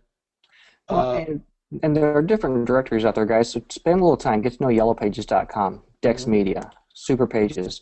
When you get to know Dex Media and play around with it a little bit, it's kind of fun. You'll start seeing when you're looking through some of the pay-per-click ads, all of Dex Media's pay-per-click packages send to landing pages they own. They don't promote customers' websites. So just by understanding that and seeing if they're promoting their own their own products versus the clients, it opens the door for you to tell the clients, if you're going to promote something, wouldn't you want it to be a URL that the customers are actually going to know in the future and come back to your organic site? So there are a ton of different ways to show them different benefits of working with you versus these guys. Glenn, let me ask you a question. What are the contracts that they're signing up people for on this? Are all at least a year apiece, so you're tied in and locked down to it, whether you're getting anything or not. And when they come out with different tracking that they're showing you, different results from tracking phone numbers, I mean, back to some of the stuff we were talking about with the 7-pack, the biggest problem I see from a lot of clients are phone books that put citations out there with their tracking numbers to try and inflate their calls, and now all of a sudden you have bad naps everywhere. Mm-hmm. So basically, I hope this is kind of put light bulbs off everywhere.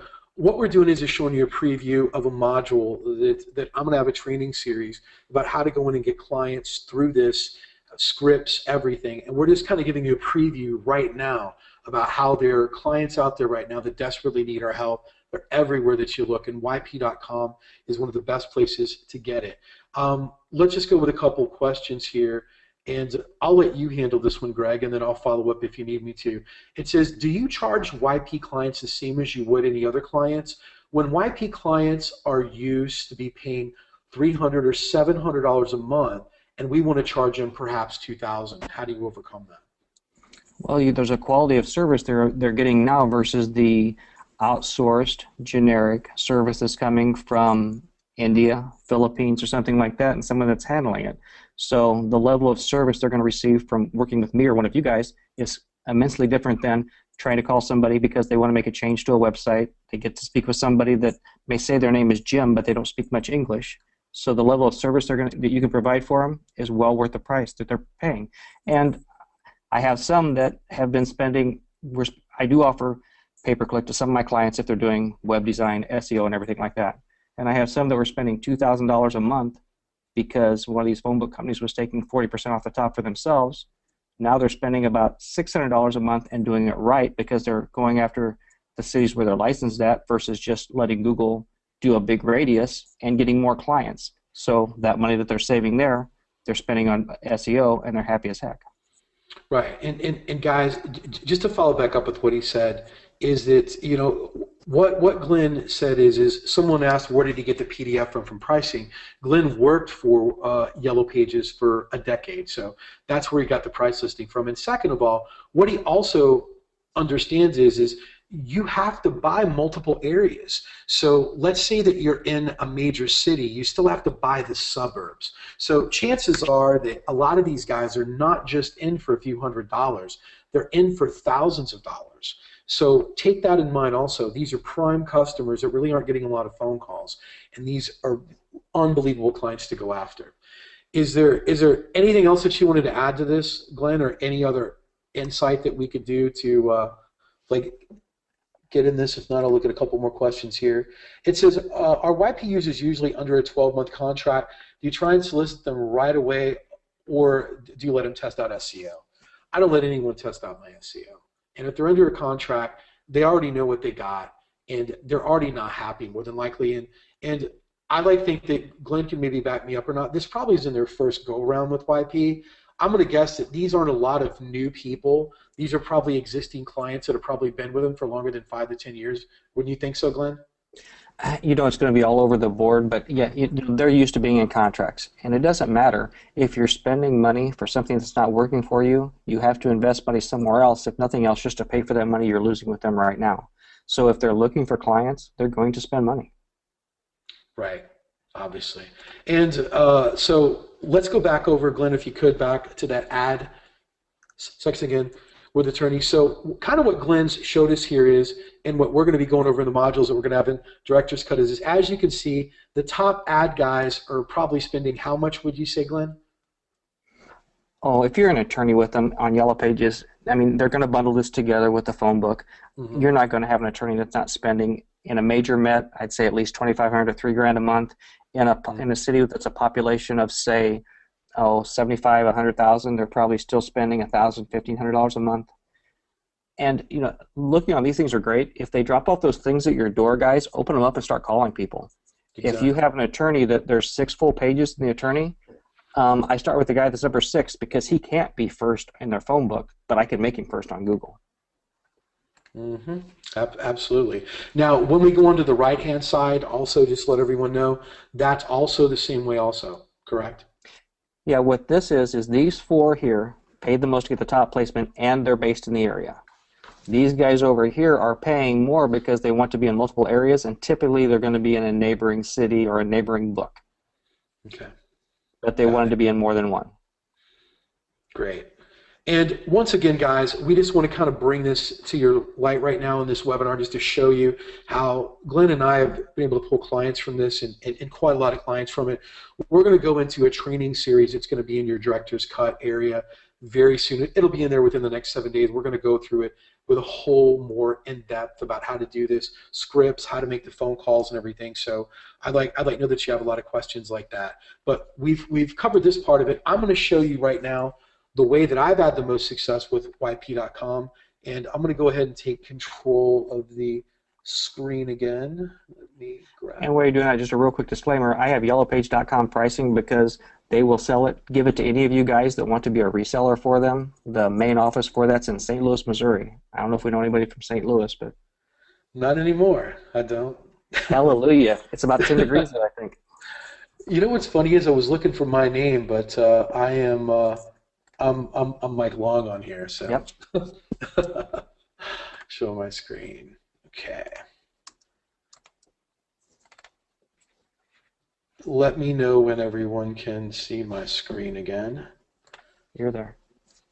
Great. All right. Guys, just to let you know, we have went over with what we were right here. These people right here spending a tremendous amount of money. These people in here, a tremendous amount of money in neighboring cities. Prime way to get clients. But I'm going to show you another way that I've been able to do it, which I feel is going to make everyone feel a lot more comfortable.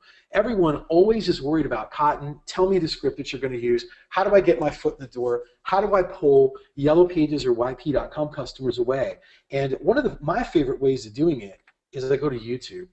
And what you'll look at is YouTube is nothing more than a basic lead list of everyone here on YP.com.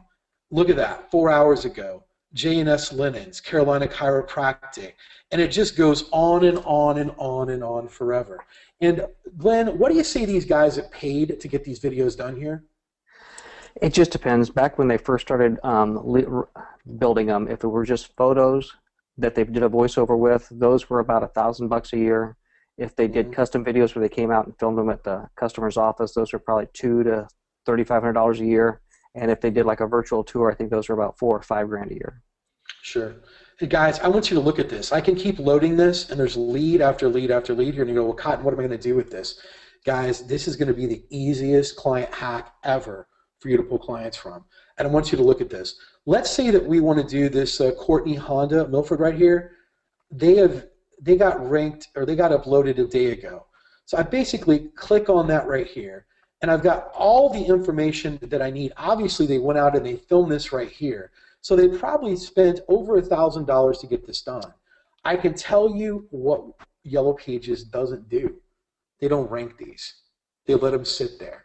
So this is a client that's paid $1,000, and they're going to have to rely upon absolutely nothing to get their video ranked. Guys, what I've done is I've taken this right here, this URL, I've taken it, I went to keepvid.com, I went ahead and I've entered it in here, and I've downloaded the video. And right here it is. I can download it exactly the way that it said. In the max at 480p right here, you can see I'm downloading the video right now. It's already downloaded. It's already on my computer. What I'm doing is I'm taking it and I'm uploading this to my account over on YouTube, and I'm ranking it over them. It takes a couple PBNs, and you can outrank Yellow Pages because they don't do anything with it. And what I'll do is I will call up the person that is probably frustrated. There's a better example. I wouldn't do someone that just got uploaded yesterday, but we could go back over here and we can look that there are people here that have been on here for 4 weeks ago that probably have no rankings whatsoever. or even 3 months ago, and I can click on these personal injury attorneys right here. I can download their video, take this, go right to keepvid.com, download it myself, upload it to my account. I have the exact video that Yellow Pages put up, rank it for them, call them up, and tell them, hey, guys, I understand that you had a video with yellowpages.com, but it wasn't ranking anywhere, so I just wanted to show you what I could do for you. I took your exact same video and downloaded it and uploaded it to my channel, and I've got you ranked right here ahead of them, many pages ahead of them, and just wanted to show you what I'm able to do for you as far as search engine optimization and why Yellow Pages really isn't doing much for you. And when they see that, that's proof of what you're able to do. You got a client. And it's one of the easiest ways that I've found to pull clients all day long. So that's kind of my little bomb drop right there about what you can do. We can see if we got any questions on that. Someone mentioned earlier about a dealership, and you just showed that if anybody knows anyone that has any relationships or connections to a dealership, let me give you a little secret. Go in there and talk to them and ask them what they're doing at the back of the house. Most of your people in management and dealership are sales guys, and they're focusing on what they're making for the sale. But they could make more money, more revenue, and more consistent cash flow off the auto repair and the body shop. I went in and presented one when I worked for the phone book about 6-7 years ago. It took about a month of meeting with the GM, but when I was done, I walked out with a check for $65,000 because he spent that much in phone book advertising for the year. Mm-hmm. Guys, I've only got a couple questions on here. It's like how much, Wayne is asking, how much are you charging to rank the YP video? I'm not. I'm just showing them that I can outrank the Yellow Pages video in a matter of days, or if that video has been up there for 3 months, I mean literally, for 3 months, and I've outranked it in 7 days or in a couple days. I'm not, and if they don't want it, I just simply delete the video. I wouldn't make this really complicated. And then I've asked another person, say, how many videos are there? Let's go back and look. I think there's at least 10,000 videos on this page. I mean, it's just crazy. So you could go forever and ever and ever looking at clients, downloading them, uploading them to your place, and ranking them the way that we know how to speed rank things. Trust me, a couple PBNs at this stuff, and you're going to outrank anything in Yellow Pages. I wouldn't make this very complicated. You're able to contact someone and show them that you're able to outrank their Yellow Pages. They're going to listen to you. It's an easy way to get your foot in the door by showing them what you're able to do. Let me get a couple there. So basically, you're going to get your foot in the door and upsell the real SEO. That is correct. What is a method for ranking the video on YouTube? Well, that's a whole other kind of topic that we can get into. Guys, I'm going to give you the best advice that I can give you. Everyone always asks this question. How do you rank a YouTube video? The same way you would rank a website. I mean, I've never done it any other way. I see the question all the time. What's your secret to ranking a YouTube video? It's the same secret that got me #1 for Chicago SEO or for St. Louis SEO. I rank things the exact same way. I don't overthink stuff. Don't overthink things. If you know how to rank your website or a client's website, you know how to rank a YouTube video. I wouldn't make it very, very, very complicated. So what are you showing them that you're outranking? Their video on YP.com? Absolutely. Guys, look, I'm going to show it to you one more time. And maybe I went too quickly. People didn't understand it. There are clients all over here right now. So let's look at this. This Philadelphia Drain Works right here. We don't know where they're ranking at right now. So we would have to go in and do some investigation. But I guarantee you that wherever they're at right now, I can outrank this Yellow Pages video. I know I can. Here we go. There's 13,000 videos if you guys wanted to know. So we have 13,000 leads right here amongst 1,700 OMGers. I think we got enough leads for everybody. So I know I can outrank this, and I know that they're not #1 because this guy at DrainWorks doesn't know anything about SEO, and YP.com is doing absolutely no SEO. So it's impossible for an OMGer not to outrank yellowpages.com. Now, what do you think this guy is going to say when I give him a call and say, hey, look, I was able to take your Yellow Pages video and outrank Yellow Pages, who charged you all this money for this, and let me show you what else I can do for you. Do you think he's going to listen to me? Do you think I can get a client that way? Guys, this is the easiest way in the world to get a client. And it's an easy way to get your foot in the door. And however you guys want to rank YouTube videos, many of you got a secret of how to do it or anything else. I just tell you this, don't make things complicated. Rank them the same way you would any other website and you'll be fine. Remember, it's not hard to go up against to beat something that isn't even doing any SEO whatsoever. So this is a very, very, very easy stuff right here. So with that, guys, I hope you enjoyed that. We're going to go through that in greater detail in a full module in Director's Cut. We just briefly wanted to go over this right now and just show you an easy way that you could go out and get clients tomorrow if you wanted to.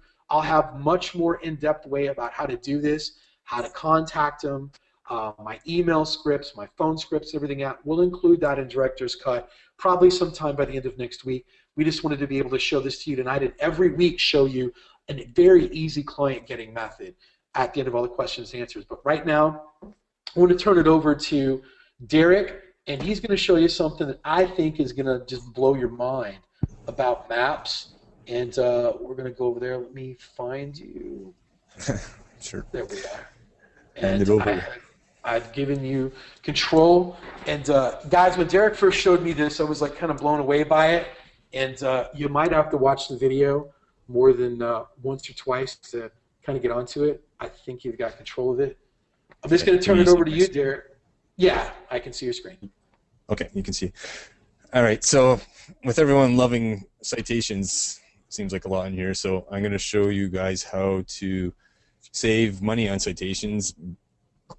And there's a little trick I use, and I've actually ranked quite a few local clients just using this method. And it's pretty cheap because I can outsource it. So I'm just going to move some windows here. What you can do is you just go to create a custom map. So you got to create a new map, and what you do, you can just go google.com/my maps. Okay.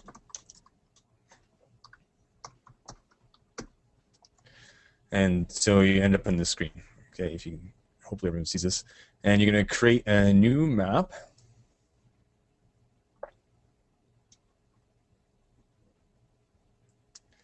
Okay, and so what you're going to get here is a screen with a map, and what you want to do is you're going to find the location of what you're wanting to rank. So say, for example, we're doing cotton. We're going to search for his address. All right. Is that you? Wait.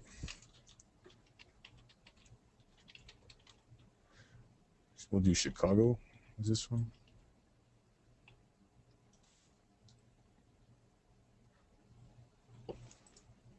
What's your? I gotta use your phone number, I think. Let me see.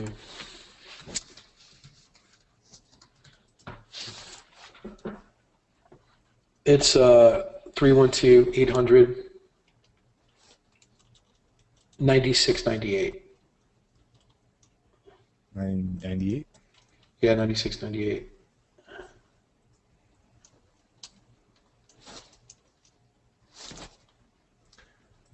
Just in case I lose it.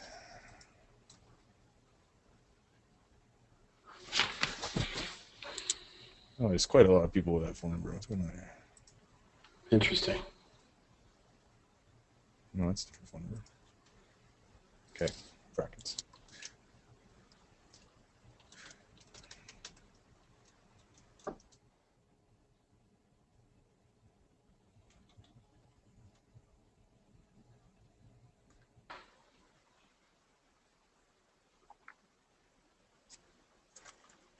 And not going as planned here. Hang on. We'll get there. Why don't we just try St. Louis and we can just pull that up probably a little faster. Yeah, we'll go with cotton. We'll use one that's showing up here. Mhm. Okay.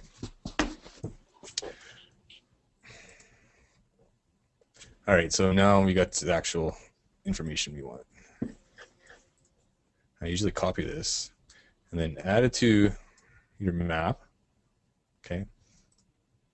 And then this is going to go into here. It's 8 o'clock. And you can use your main keywords. Okay. Can you just kind of slow down for a second and we'll like explain to everyone exactly what you're doing? So you've went in and you've shown everyone how to go to www.com, google.com/maps, and we've went My and maps / my maps. Right. Okay, and then what you're trying to do is find the business that you're doing the citations for. Okay, and then you can use your main keyword in here.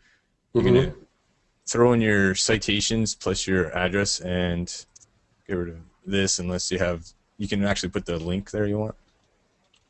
So, and this is HTTP. Is it www? Remember? No. Okay. And this is where you add your description. And you can actually, I don't know what the limit is here, but I've been able to get 300 words at least, so. Okay, and what you have now is a citation of your actual business, and if you notice, this right here is no follow in here, but when I switch it and publish it, it actually turns to a do follow link as well. Okay, so what you do here is you share it.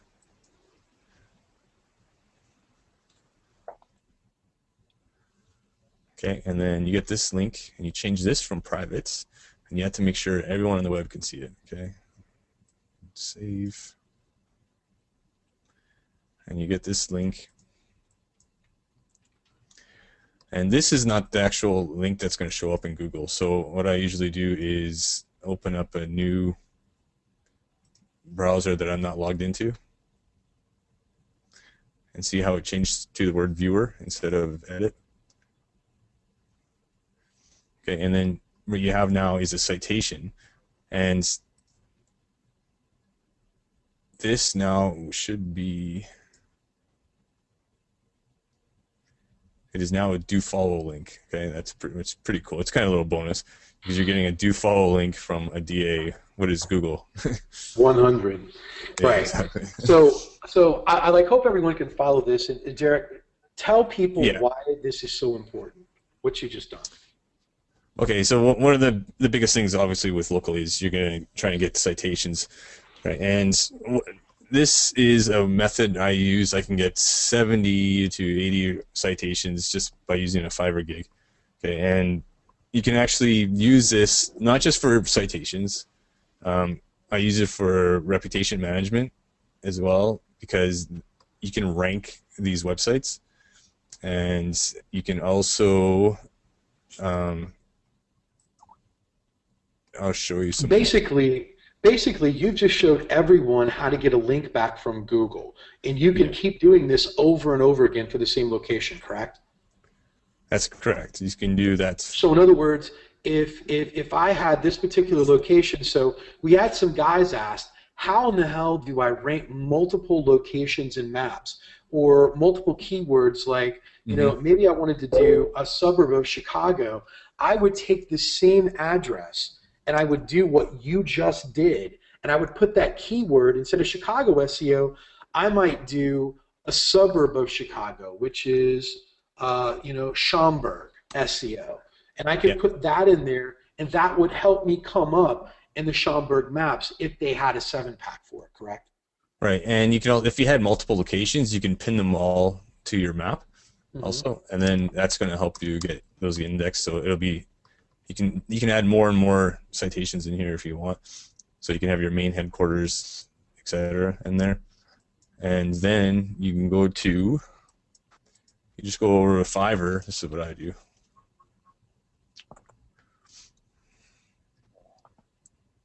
And I found a guy that does it, so But he calls guys, them I just map want you to citations. understand, not to interrupt Derek, but I want you to know how Yeah. powerful this is. Guys, you can continue to create all of these citations on your own inside of Google. What is the most powerful citation that you can get? One coming back from Google.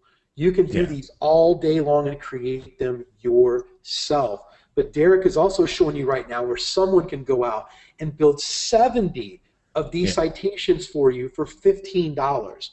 All DA 100 coming from Google back in your site that you can rank, that gives your map listing so much credibility that it's sick. You can choose the keyword that this citation is going to be.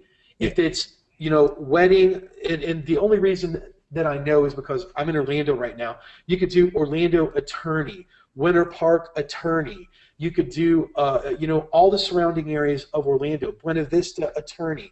All of these things, you can create all these different keywords and have all these citations, and it's from the most trusted and powerful site in the world coming back to you. Absolutely free. You could do this yourself. Not only that, but Derek, can't this also help rank your website? Like if I wanted to send these citations back to my inner pages also, that's going to help rank my site as well? Yeah, so if I had 5 locations, I usually mix up the links and just keep.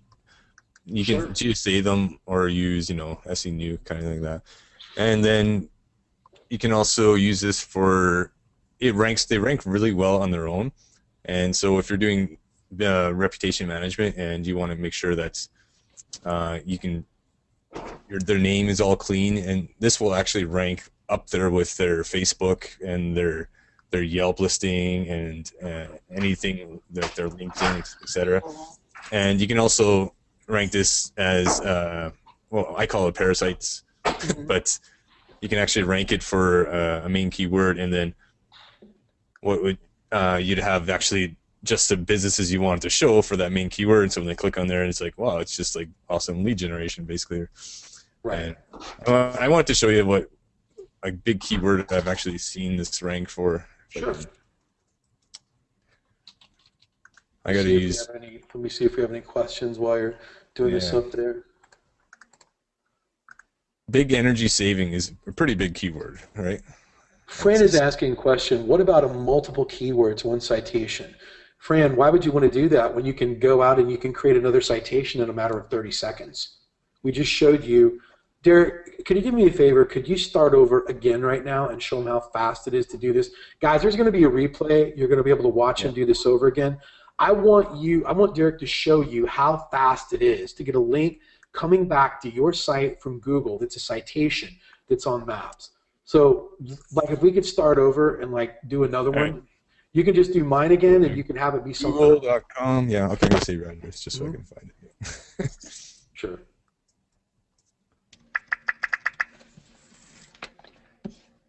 Okay, google.com/my maps. Create a new map.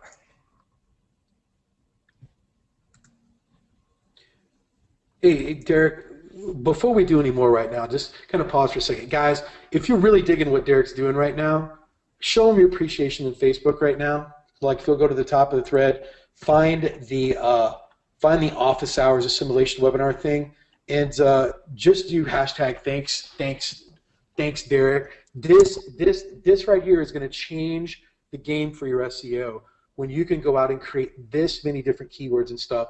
And when I see we've got about 250 people on here right now, when we get about 35, thanks Derek, we'll continue and show you this again, and we'll wait for these to show up, because this is powerful stuff, guys. You're not going to learn this from any other program outside of OMG. It's just not going to happen. I mean, this is like some crazy stuff here. Let me go ahead and type mine in. We'll do this one.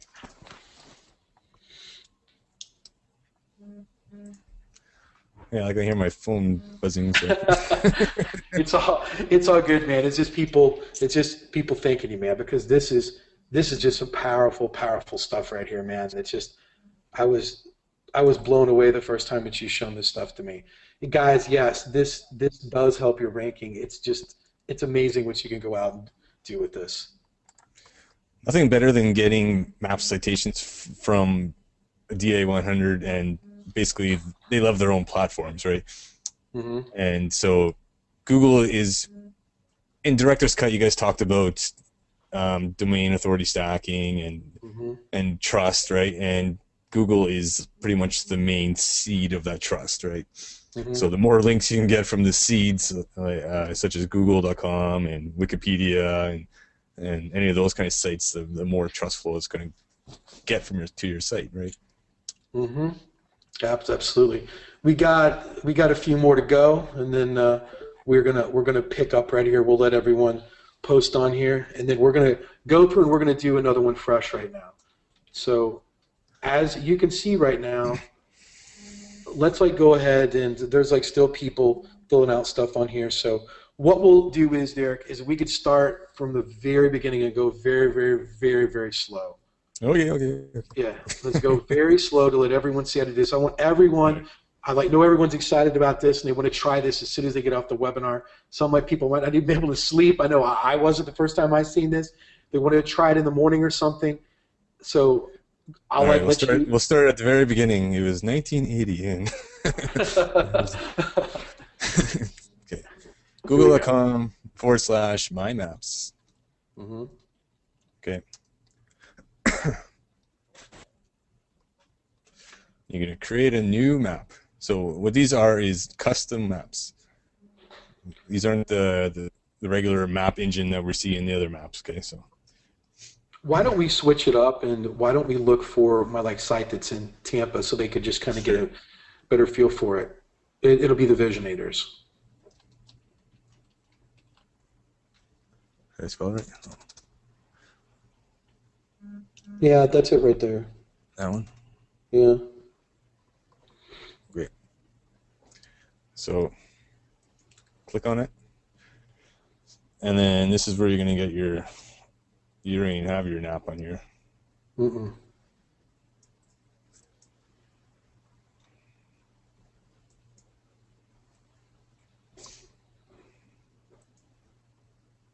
What is this, Tampa? Yep. It's in Tampa. So as you can see, guys, on the map title, that is going to be your keyword.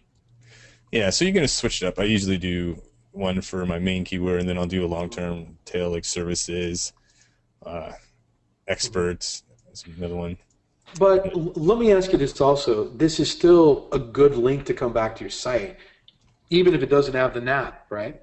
Yeah, I do it without. There's stuff without ranking. I'll use it just as a link. Right? As a link. Coming back from Google, you're actually creating your own Google link in like seconds. So guys, remember the map title is going to be the keyword that you want to go after. You want to put in the description, which is going to be your name, address, telephone number. Make sure that the address of your URL of the website you're coming back to, that you're creating the link back for, is full with HTTP, all of that stuff on there. And then you can also, as Derek said, put about a 300-word description with your keywords in there. Yeah, if you're trying to rank it, if you're just using it as a citation, you can just recycle your regular business description you would use on your regular citations. Mm-hmm. But if you're trying to actually rank it, you can rank. One of them will rank usually for your business name, but Google only wants to display one property per URL list or search query, right? So the rest will be just as backlinks. Mm-hmm. Okay. So then you're going to get in there, and you can actually change these and rename them. SEO services in Tampa. So you get 2 keywords now, okay? Mm-hmm. That's great. And then you're going to share it. So it's set as private right now, so you have to change it to public. Okay.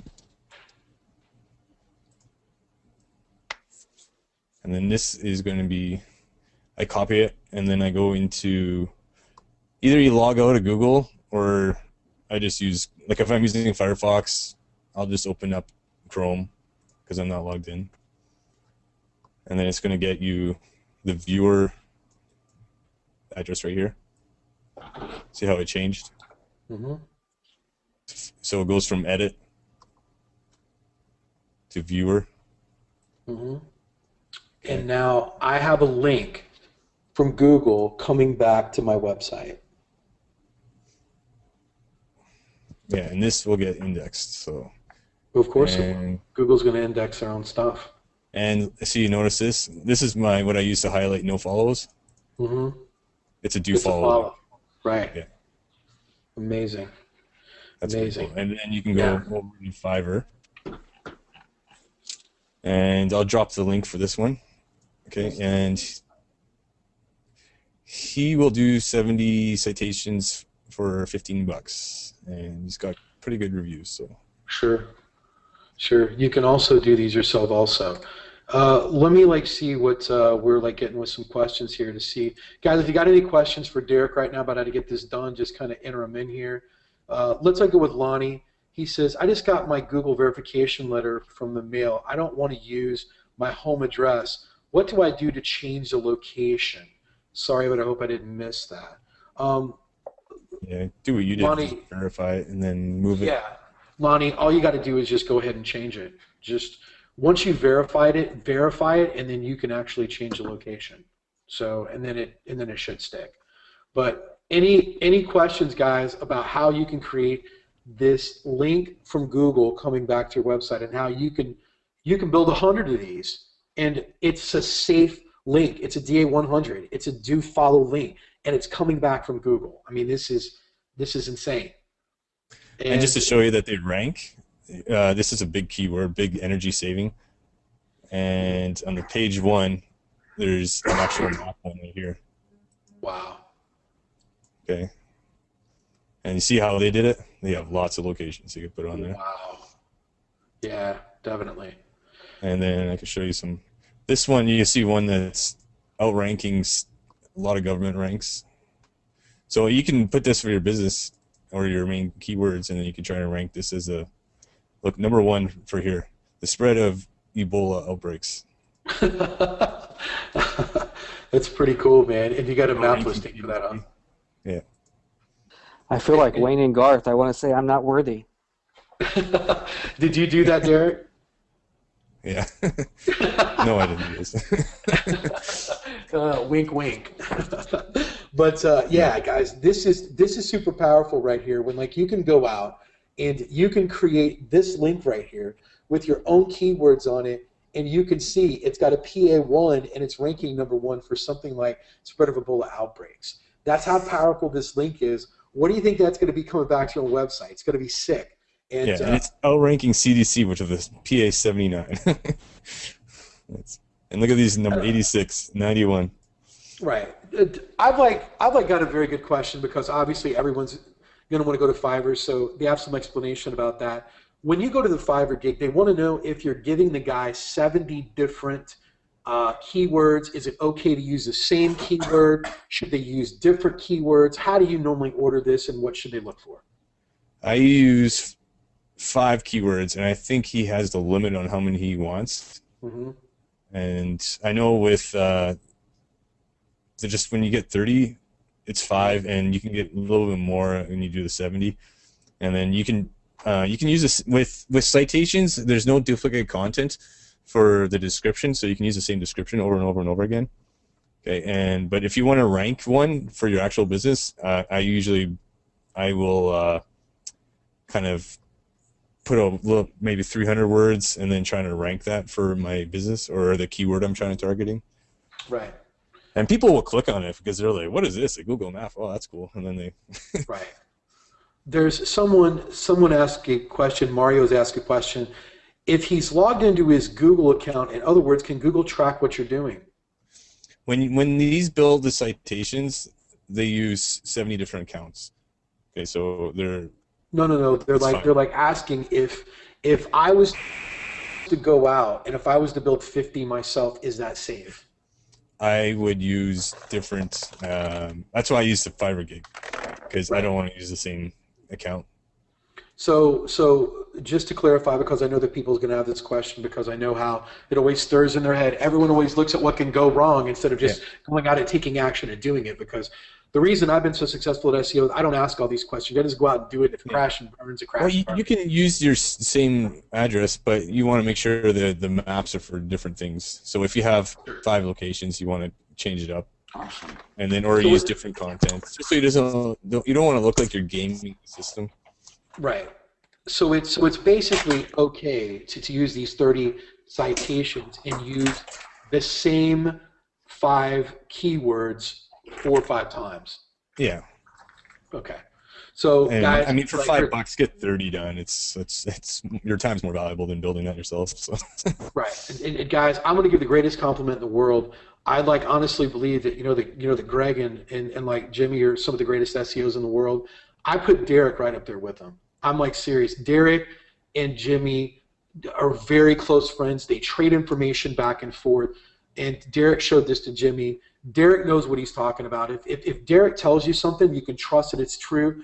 I've been taking advice for Derek now for months. If Derek says it's safe for you to go out and do multiple keywords of the same thing and it's not going to do anything, I trust him 100%. He tests all day long. Yeah. This is kind of Derek's coming out party. He is literally one of the great SEO minds. Don't make it sound like that. No, I'm not coming out of anything.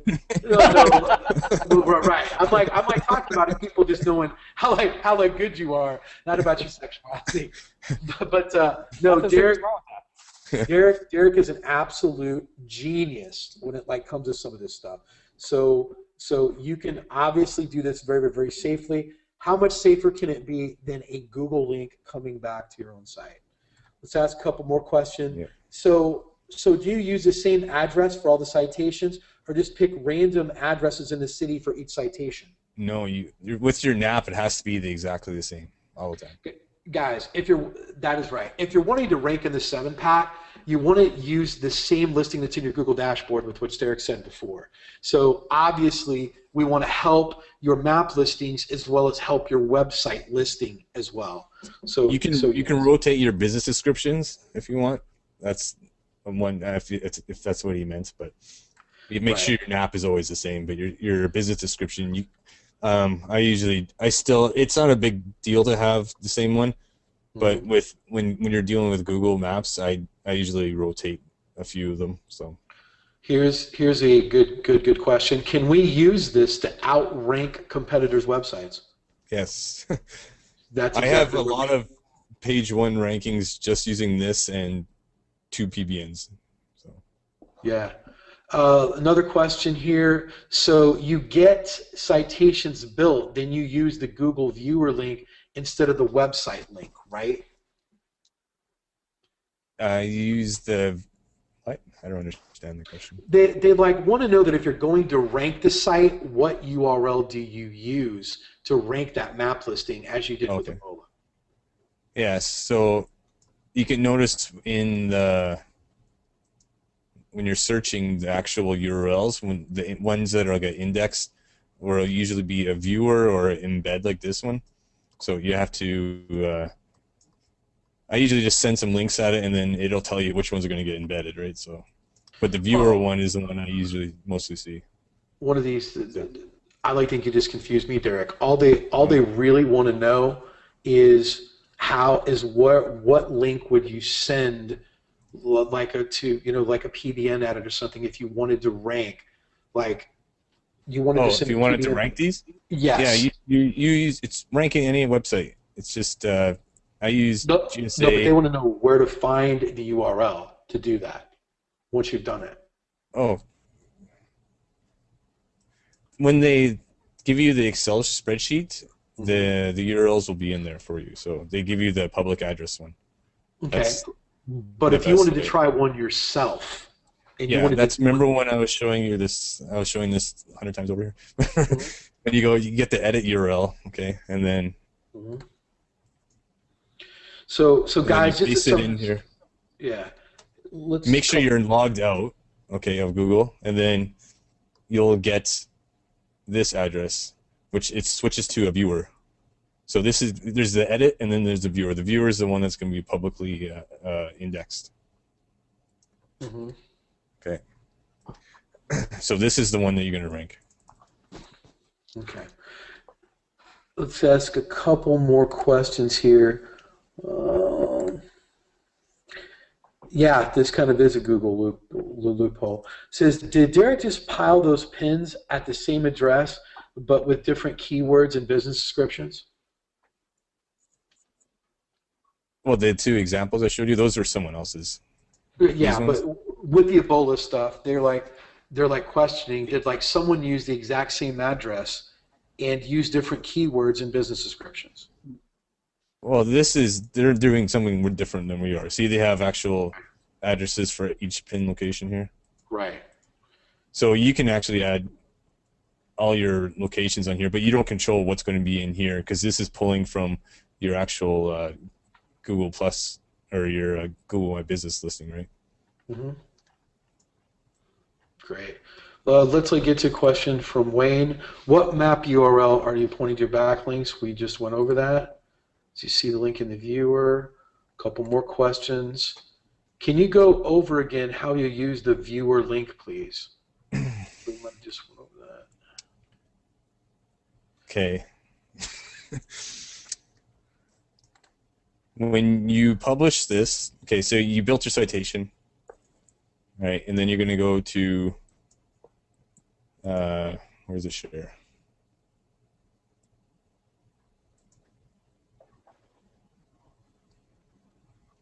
There's a share button.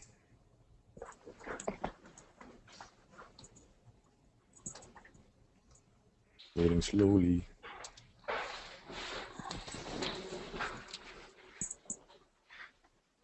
Okay, it's going to give you a link to share, okay? And then you change your privacy to public. Okay, if you do any of the other ones, that means only the person with a link can see it, and only these people can see that, right? Mm-hmm. You want to share it. Okay, and then you can go check the link in another browser. Yeah, you check the link in another browser, or you log out of Google. So if I log out,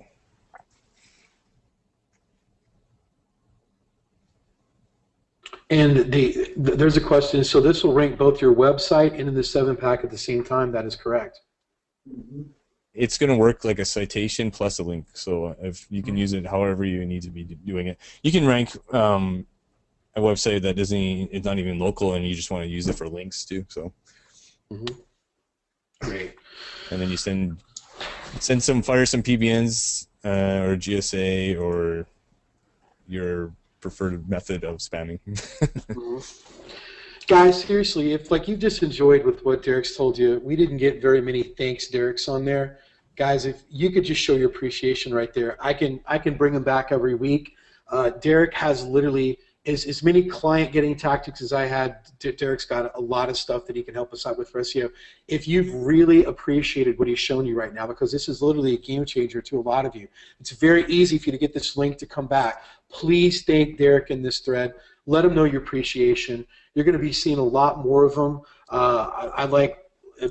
Would love to have him on future office hours. We're going to try to switch it up every week and bring you some of the most cutting edge stuff. But Derek has got a bag of tricks that just doesn't end. And show your appreciation on here. And we'll while you guys are doing that, I'll try to answer a few more questions. Then we'll just probably try to wrap it up for the evening. Guys, if you have any other questions for Derek about what he's just done, we can see if Derek can't create a module for us on this, or we just might pull this out and just put it on there. But guys, watch the replay over. He's went through everything twice, showed you how to do it. It's really pretty simple when you go through it and watch it step by step. We'll try to get to a few more questions. Would you use GSA on any of these links, Derek? That's a question. Yeah, I do. Okay. Great. If you're trying to rank it, I usually do 2 tiers in my GSA campaign, but that's the only difference. You can use anything, GSA or SE Nuke or PBNs or DAS. Guys, when I meant thank Derek, please do it on the Facebook page, and we'll continue to ask a couple more questions.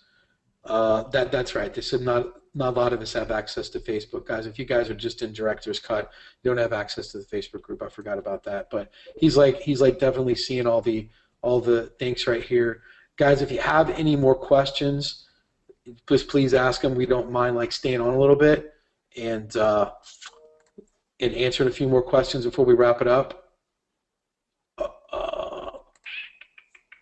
See here, Derek. Yeah, it's flying pretty fast there. Yeah, I'm trying to look on here, see if I get any specific questions. MG page. Yeah, so guys, I don't see any more questions. Guys, I hope you'd enjoy it. The first debut of Office Hours. Next week, we're like gonna have another blowout. Guys, also, guys, please, if you could also, I don't want to forget about Glenn. He's been a tremendous help with us tonight, answering some questions and everything. Please help him out. Give him some thanks also. Show him some love. We're going to get him back on there. His like knowledge about YP.com is tremendous. Guys, Thank look you, for these Glenn. modules.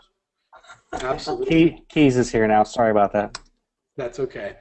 And guys, we're going to continue to do this every week. Try to bring you some mind-blowing SEO and some client-getting tactics while we answer your questions as well. Guys, if you don't have any more questions, we're going to call it an evening. And it's like been a blast. I look forward to seeing you guys next week.